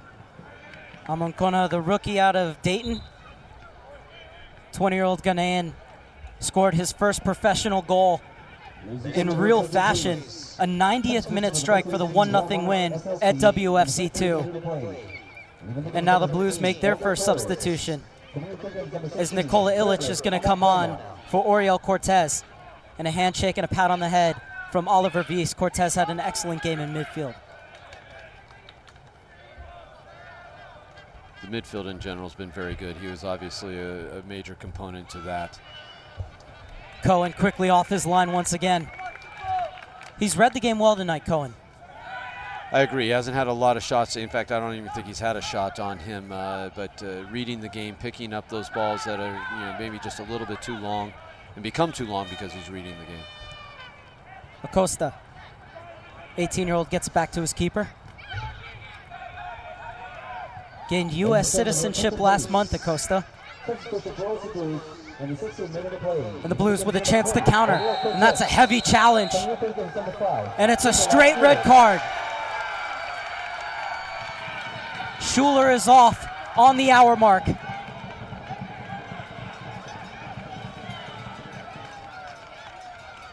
And right away, Ivan Mirkovic calling for the trainers to come out off the Orange County bench. A very dangerous moment for OC as they picked up the ball and played it across.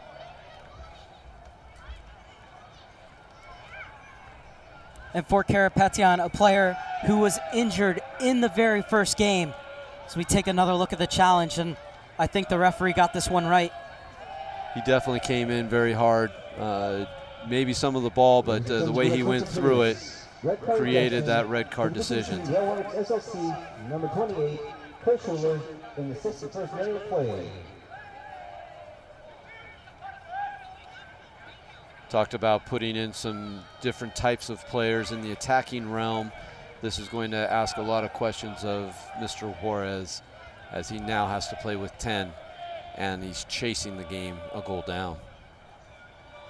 Well, it's good to see Karapetyan back up. So I was saying, was injured midway through the first game of the season and wasn't able to come back until May 21st against this Real side, and then has had to fight his way back into the starting lineup and has had an excellent 60 minutes so far. I agree. I think he's had a great game. He's been a good target striker. You mentioned it earlier in the game. He was also coming underneath to pick up balls to maintain possession that way. Had a goal called back. He's been very influential in this match. We hope that he's going to be healthy.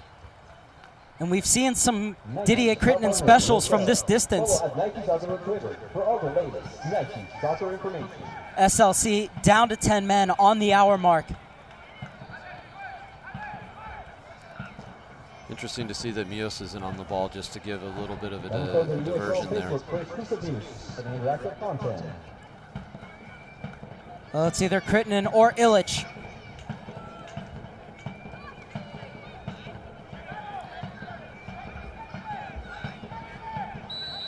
Now, it's Crittenden, plays it low.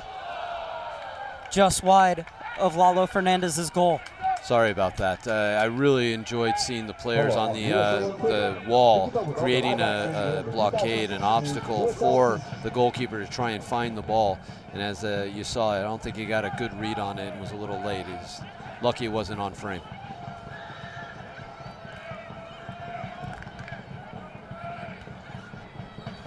Well, the last time the Blues went up a man, they were trailing 2-1 against S2, and they exploded for 4 goals. What can they do here against SLC? Well, it's Oriana winning the ball up high to Rolf, trying to return the favor. Mirkovic steps in. Rolf able to keep it. Played to the back post, but nobody there for SLC. And it's going to roll harmlessly out of bounds for a goal kick.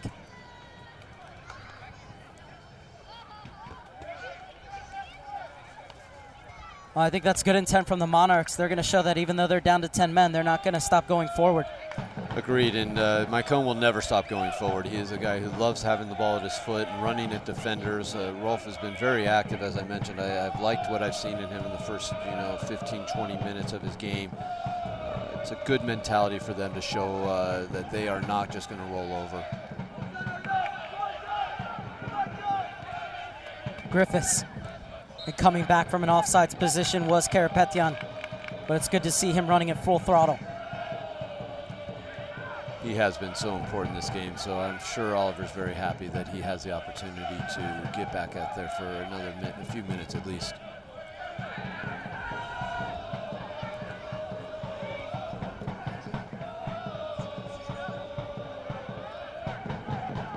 Mirkovic put under a bit of duress from that throw from Cohen. And SLC looking to take full advantage.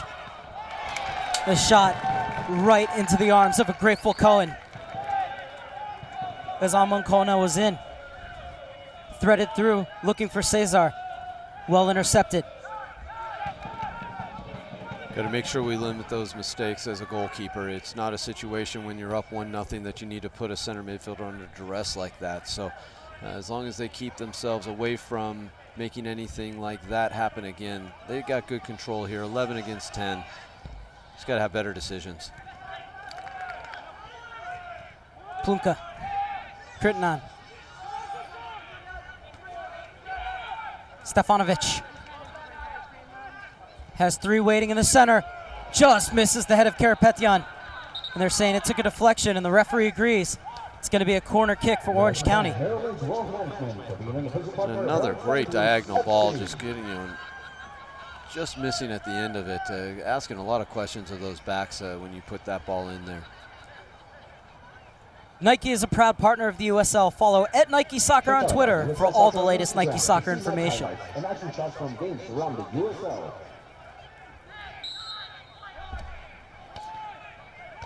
Crittenden stands over it. It's going to be an in-swinger from the far side. Played with good pace, but cleared away at the front post.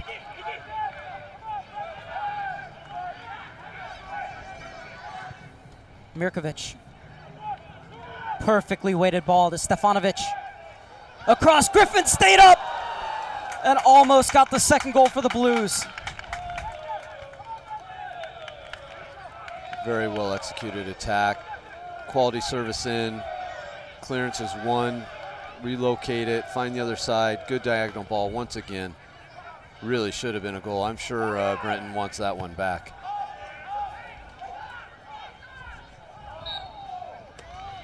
Rolf coming back from an offsides position.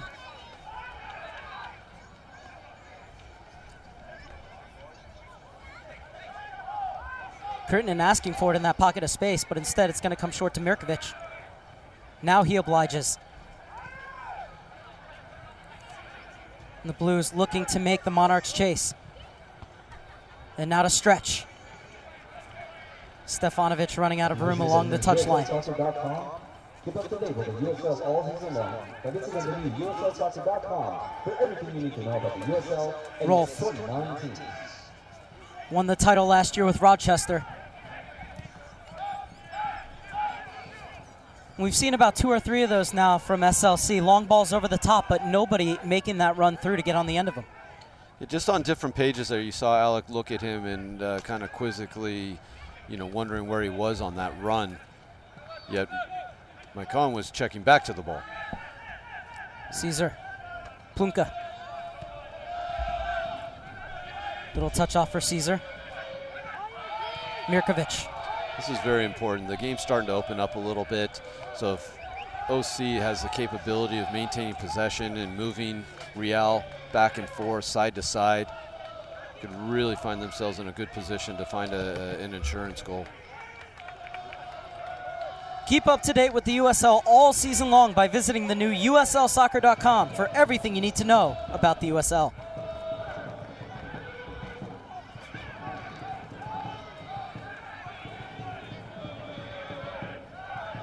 Oriana. Okwanu joins the party. And once again, just not on the same page.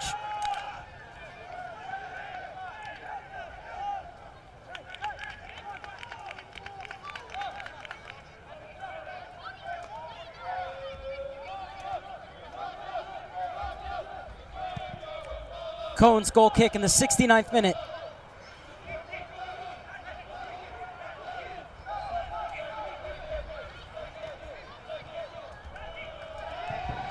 Krittinen. Caesar. Stefanovic. Bit too close to Fernandez. But Karapetyan was trying to make that run to get in front of him. So critical, as I mentioned earlier in the match, to have a near post run to draw players. It's a lovely turn in midfield. Oriana wants to run. Takes the inside route.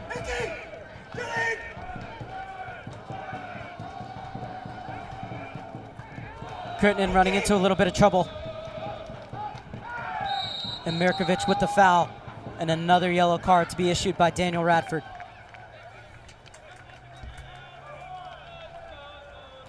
It's a dangerous position here, obviously. Dangerous attack going on, trying to grab him, making sure that nothing comes of it. Lesser of two evils, I suspect, here to give up the free kick as opposed to letting him continue his run towards the center backs and create something.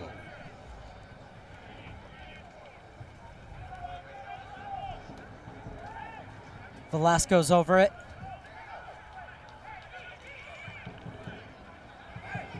Fernandez is all the way out at midfield behind the play. He is a very talented goalkeeper when you talk about, well, all aspects, but his feet have always been one of his greatest strengths. Even as a young player, when I saw him as a sophomore, I was always impressed with his ability to play with his feet. I'm sure he's comfortable in that position right now. Well, it's only Velasco over it.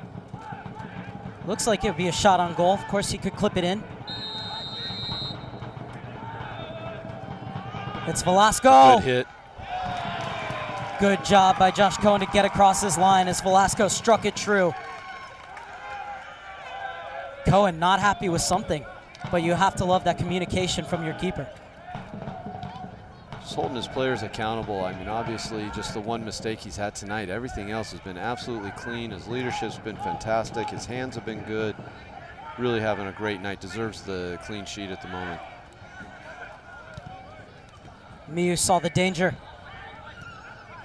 Kavita gets back to mop up for the Monarchs.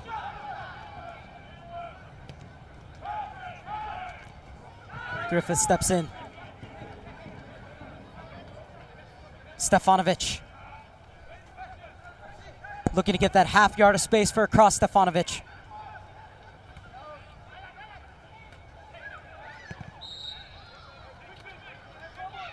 And Howe making absolutely sure that there was no counterattack that time around.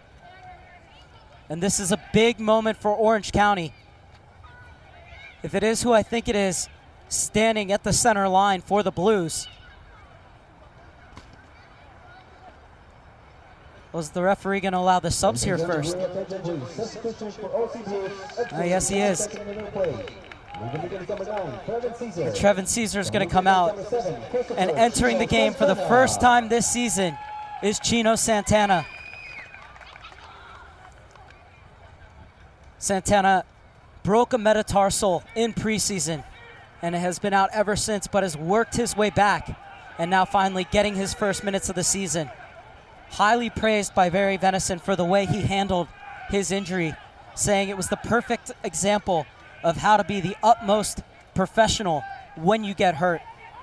It is so difficult to come back from injuries and try and stay involved in the game. You feel as though you're a bit isolated. You're not an integral part of the squad as far as what's going on the field. And everything that Barry said about Chino was, he, just as you mentioned, the consummate pro, had the discipline, persevered through it, and got himself back to this spot where he's getting that debut tonight. Also have to commend Coach Weiss for bringing on an attacking player for an attacking player as you are up a goal late in the match. And this is Illich. Santana with his first significant touches of the season. Good movement. Santana gets in, back across just behind Karapetyan. Falls kindly for Crittenden.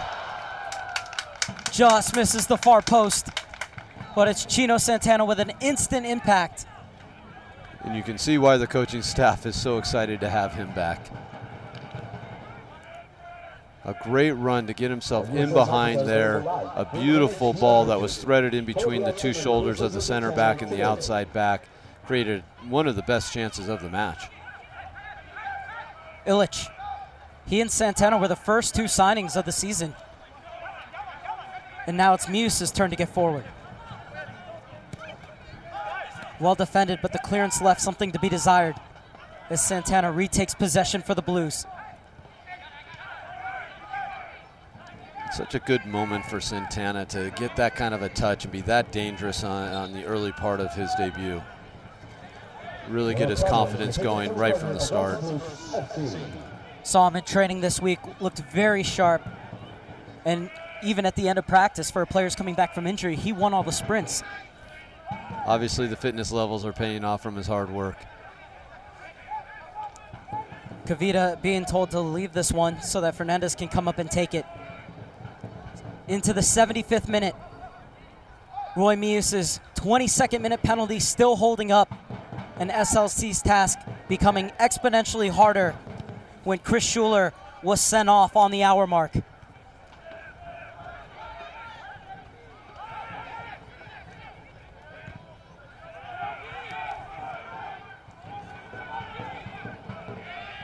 And Karapetyan has the being of his defender, was able to get back. Left off for Crittenden, but not enough weight on that pass. What a beautiful first touch he had there. Just a very good defensive effort.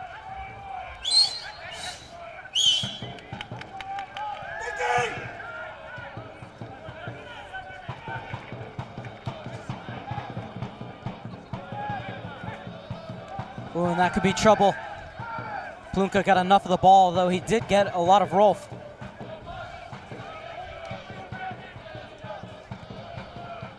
A tackle that allows Illich to go the other way. Slides it through, but it's behind Chino. Karapetyan continuing to pressure. Very important not to beat themselves right now. You're up a man, got good control of the match. Two situations now that have given an opportunity to put themselves on the back foot and be countered for a chance that should not ever take place. In saying that, Maurice did a good job to thwart that effort. Was a great challenge because that was an excellent turn by Rolf. Yes, no doubt. And not only winning the ball, getting a piece of Rolf. And when you're going to get a piece of the player like that, your challenge has to be spot on. Perfect. You can tell that Rolf still hasn't gotten rid of the pain. He's hobbling around a little bit. Mirkovic has really done everything that's required of the man in the number 6 role tonight. I really have been happy with his defensive play. The only thing, if you're going to be critical, is to get a little more possession and efficiency. But defensively, he has broken up so many plays for OC tonight and has really commanded the midfield well. Santana has plenty of tricks in his arsenal. He continues on here. Santana was looking for a space at the top of the box where Crittenden was occupying. How? Crittenden comes free to Santana. Oh, what a strike from Santana! But Fernandez able to match it. This comes back to the earlier comments of the technical director and coach of how deep they are in their midfield. Such a dynamic player with Trevin. You bring in Chino. You've got the issue with Popara on his injury. You take a look at the replay here. Another great ball by Crittenden. A little skill and guile. Great volley, dipping, and a beautiful save. Clearance only as far as Mius. Crittenden helps it onto Chino on the far side. Gets by one. The better option in getting it back to Crittenden. He skips past the challenge. Mirkovic. Blues have all 10 outfielders inside SLC's half. And of course, right as I say that, Plunka goes onto the other side of the field.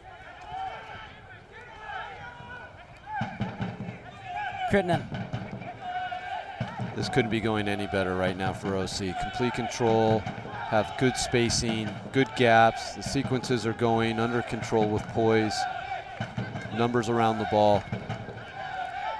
Santana into the channel for Mius. Mius got by first base but couldn't get past the second man.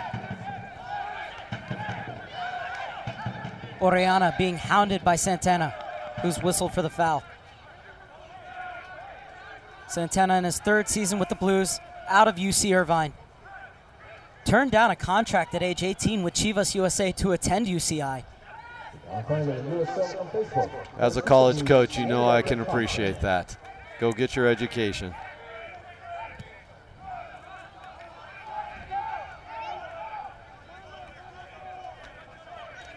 Eti Tavares. Just beyond the reach of Orellana. Griffiths. He's been very efficient with his passing tonight. Backline's been very good tonight. Really have not had many troubles. Doing a good job in stopping the attack of Real, keeping the game in front of them.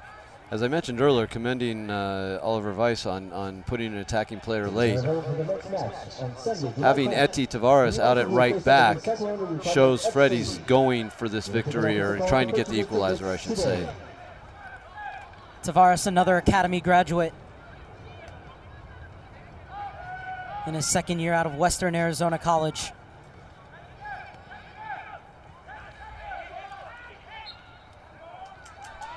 This time a handball against the Blues.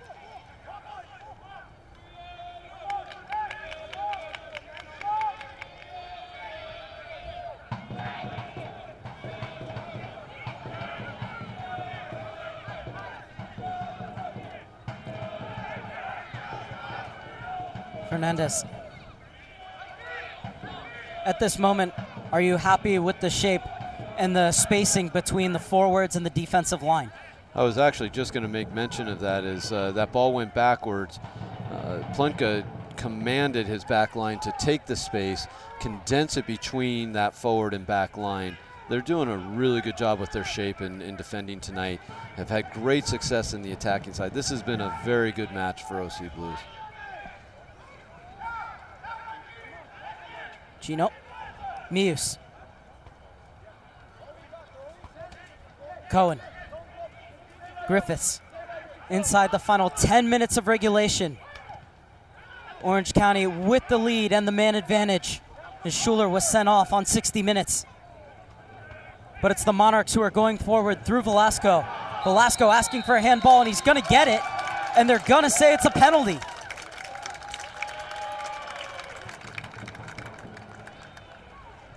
All of a sudden, it takes just one moment, and SLC are on the verge of getting back into this one.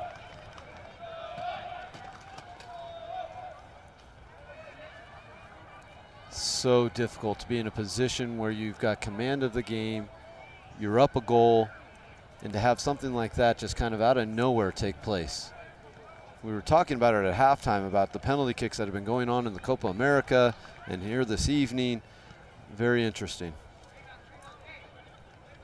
So many questions about whether it's hand to ball or ball to hand, or whether the hand's in an unnatural position. And really only one person gets to make that decision, or I should say one group, and that's the ones in green tonight. And now substitutions being made by the Monarchs. But it's Velasco who's stepping up to face Cohen. Velasco sends Cohen the wrong way, but sends it wide of the post. And the Blues remain in the lead. The age-old saying in our program, the ball never lies, so maybe that wasn't a justified penalty. Who knows? But they dodge a bullet nonetheless. Well, you'd bet your savings on Velasco scoring from here. Oh, he's had such a great season. Shows he's been in form with how many goals he's had over the last handful of games. Ladies and gentlemen, tonight's attendance is 780. Ultimately, FC and the USL thank you for all your support. That was a great ball, but the Blues playing a bit deep.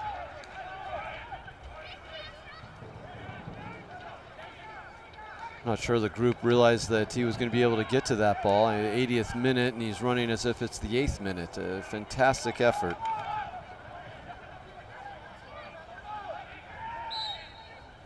You have to say, as well as the Blues have played, SLC have continued to fight and have given themselves every opportunity to create moments like that where they can get back into this game late on. I do agree with you 100%. And in that area, I think the coaching staff with Real will be very proud of them not quitting and still going forward for that equalizer.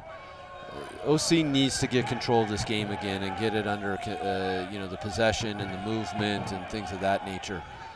It's very difficult to maintain that composure and poise in the last 8-10 minutes as Real's coming forward, but you have a man up. They've got to get that spacing back, and they've got to be solid in the back here. Griffiths heads it out.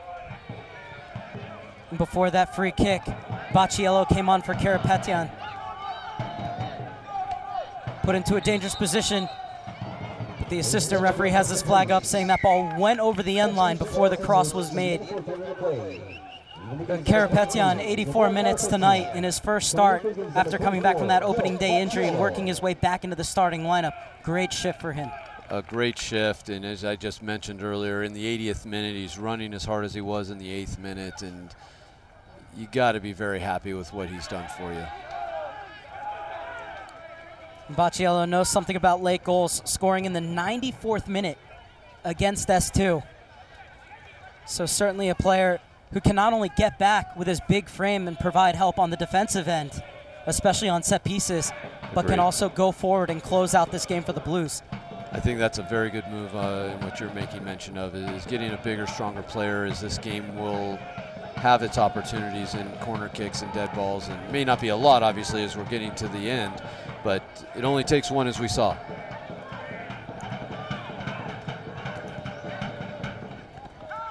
Muse was trying to flight it into Bacciello.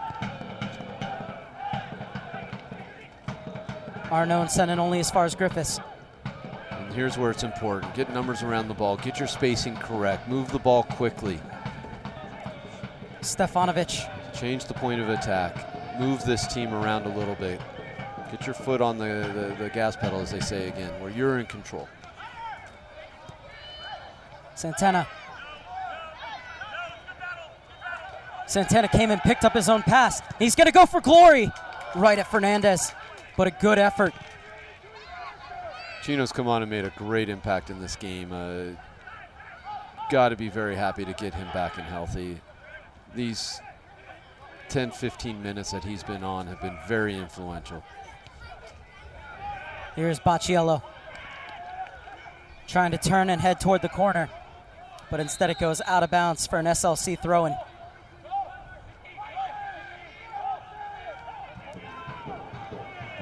Taken by Acosta. That's a good turn from Velasco. Creates a little bit of separation. That was a crucial intervention from Mius. Put himself in a very good position, tightening himself up to Maurice. Very important to intercept that pass. Sunley. Played behind Sunley, and the ball will go the way of the Blues. Sunley had the game-winning goal the last time these two teams met. Needs to get forward here and find an equalizer for SLC. Down a goal and down a man, but still very much in this. The Blues are looking for a second goal to kill this game off.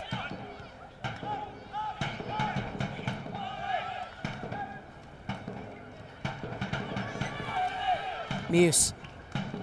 Chino. See if they can find, I believe that's Cretinon on the weak side. If they can get that ball over there, they'll get more control. And made the effort, just unfortunately couldn't do it.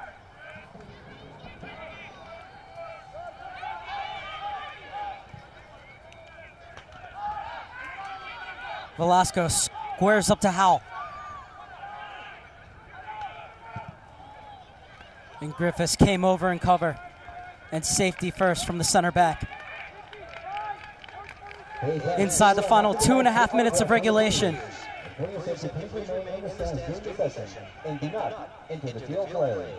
Blues looking for their 5th clean sheet of the season.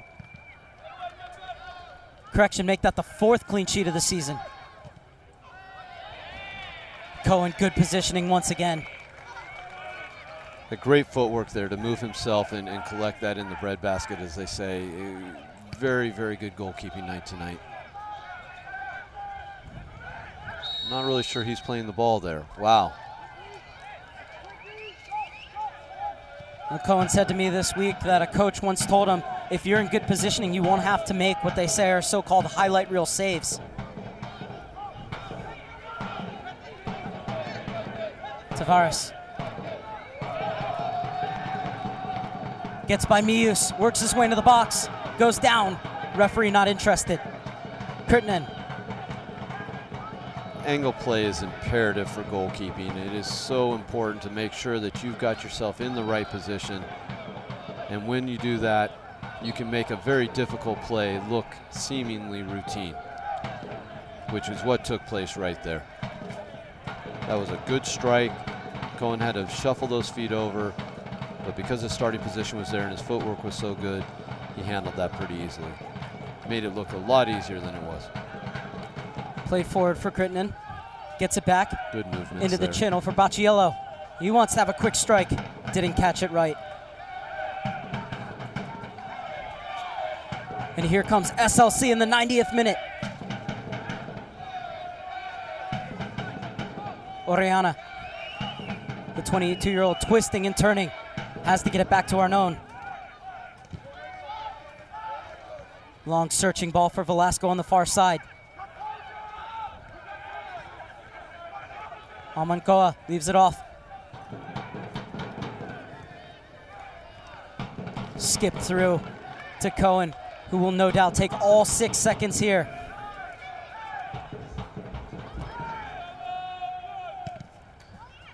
OC's got to make sure they get numbers behind the ball if there's going to be possession by Real in their defensive half. Finding spaces in between the midfielders and the backs right now should not be allowed if you want to close this game out and make sure there's no chances for an equalizer. Mius getting back, but Tavares keeps it for SLC. Tremendous job by Plunka to come over and cover, as there will be 4 minutes of stoppage time. And Oliver Wies getting ready to make a substitution.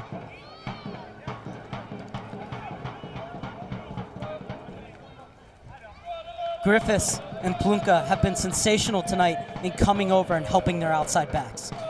I agree. The two center back pairings, as we spoke about at the beginning of the match, have been very important to OC's success.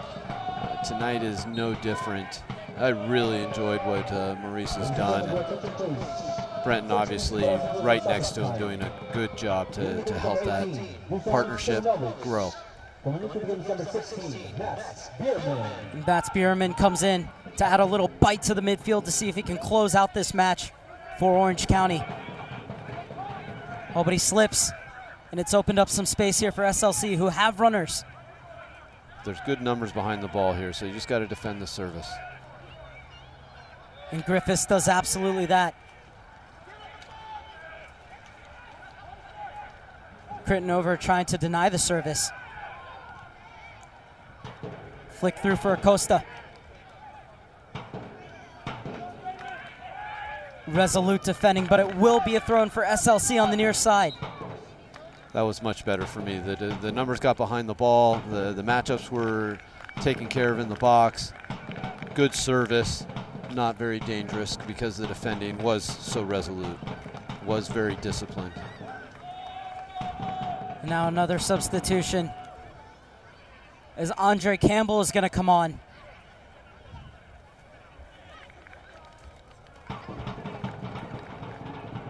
And he will replace Roy Mius, the Jamaican international who got injured on April 16th against San Antonio FC.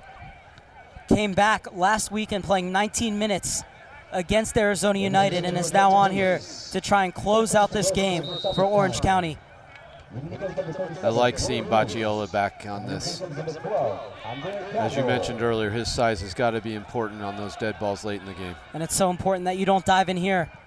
Service comes across, it's a great ball, falls for Velasco, over Cohen, and over the goal as well.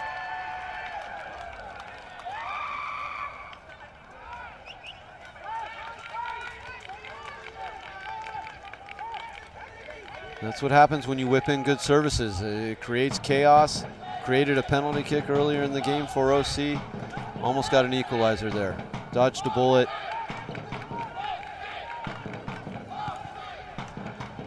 Into the final minute of the minimum 4 minutes of stoppage time. This one played through for Bierman. Smart touch back into the space, leaves it off for Crittenden. Out wide for Bierman. Barry Venison telling me that he showed up to practice yesterday, and Bierman, we'll get back to that in a second. Top of the box, dragged wide. Is there a chance for one last roll of the dice from SLC? There's a good ball out for Fernandez. Played through, but Griffiths is there, and anywhere will do for the Blues. Another great spot in positioning for Brenton. Again, the back line just doing a great job this evening. I was just going to say, Bierman, Valima, and Howe were already at practice when Venison pulled up. He said they already had a real good sweat going, and that's what he loves about this team. And Bacciola is in here. Bacciola looking to ice the game for the Blues. That's stellar one-on-one defending. Into the added time of added time. Hopefully him trying to go to goal there doesn't hurt them here. He very easily could have just went into the corner and knocked that ball out of bounds or anything. Nice little roll back from Amoncona. Got to be able to manage the game this late. Acosta. It's shocking that there's this much time added to the injury time. Off of Howe for a corner kick. Last chance saloon for SLC, and Lalo Fernandez has come up from the other goal box. Can they steal a point right at the end? It was flicked on, but out of bounds, and it'll be a goal kick.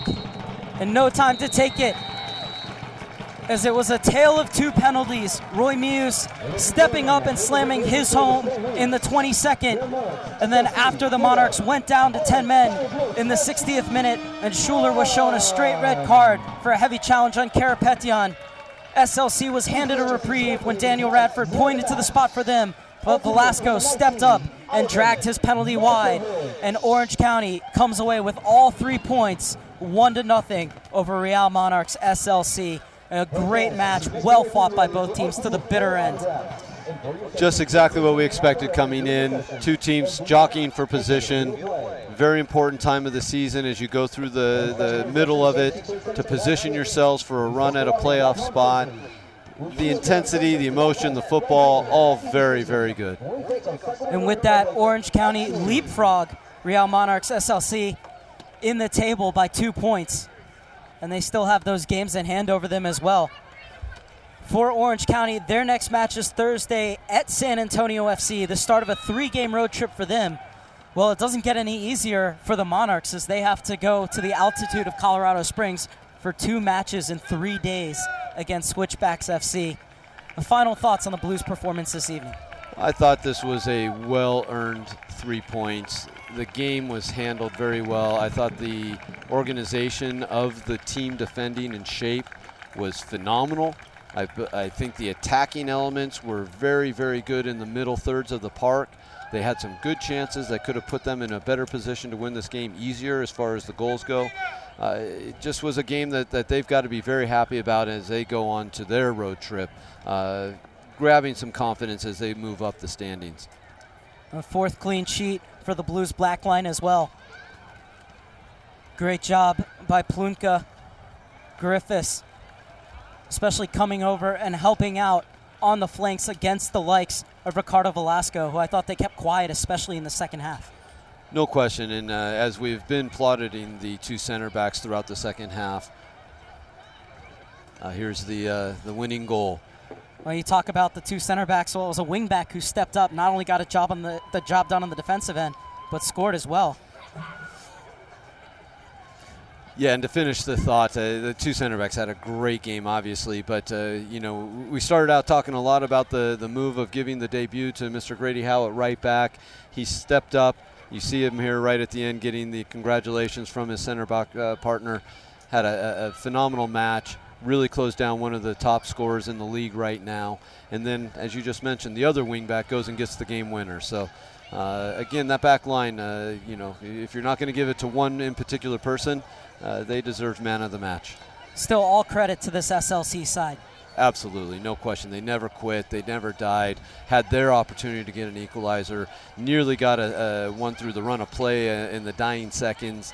A team that obviously plays for their coach.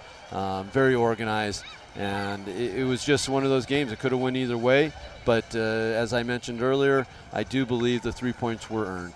And Lev, I'm going to hand this off to you. Look at the stats, give us your final thoughts, and all of an interview down on the field in just a second. Well, as we take a look at these stats, as we can tell, you know, very even in shots, very even on the shots on goal, corner kicks, fouls. I mean, almost dead to rights, so to speak, in regard to that. When you take a look at the game, you know, penalties decided it. 1 goes in, 1 doesn't. 12 shots to 9, 4 corner kicks to 3. The fouls, a lot of fouls in a game that were very, very hard on the tackle, creating a red card as well. Really enjoyed the match as the intensity of it grew throughout from start to finish. OC Blue staying in good control, making certain that they are in a position to move up in the standings and get themselves back to the top of the table as they are so accustomed to from last year's championship. Be interesting to see the recovery as they have to go on the road to find themselves in a position to continue forward and garnering these points to move themselves up the table. Those 2 games in hand are going to be a critical part of their success and what they can do to get themselves into a better position for the playoffs.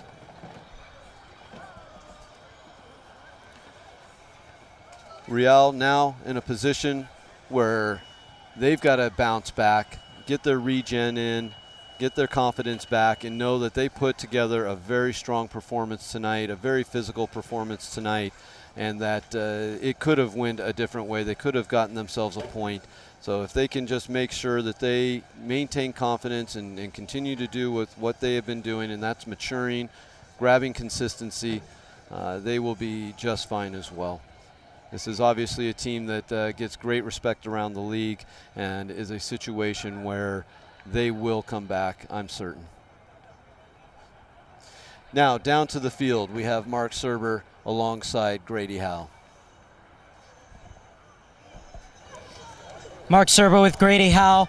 Congratulations on the victory tonight. How did it feel to get your first professional start? I mean, it's been a long time coming, and, you know, I appreciate it so much. You know, I've been really trying to learn the right back position from Barry. He's such a knowledgeable coach about it. And, you know, I've seen slowly, you know, my game improve, and, you know, I got the chance today, and I just wanted to show him what I got, and, you know, it felt good.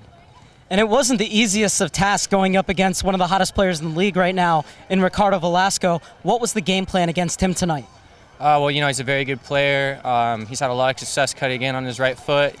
His movement's very creative. So, with Dushan in front of me, it was just pretty much a 2v2. The left back would like to overlap, so we just had to communicate. And, Dushan did a great job. And, as a team effort, we were able to kind of isolate him and, take him out of the game. And so, I felt it worked out pretty well. Clean sheet for the Blues back line, and Grady Howe, definitely one of the men of the match. Thank you. Appreciate it. Thank you, man. So the Blues get the 3 points, a 1-0 win here at Anteater Stadium. For now, it's off to San Antonio FC in the start of a 3-game road trip, but we'll be back with you here on July 10th for a 4 p.m. kickoff time when the Blues face off against Sacramento Republic. For now, thank you to everyone at Liquid Events TV, the OC Blues, and the USL. I'm Mark Serber saying good night from Anteater Stadium, where it finishes the Orange County Blues 1, Real Monarchs SLC 0.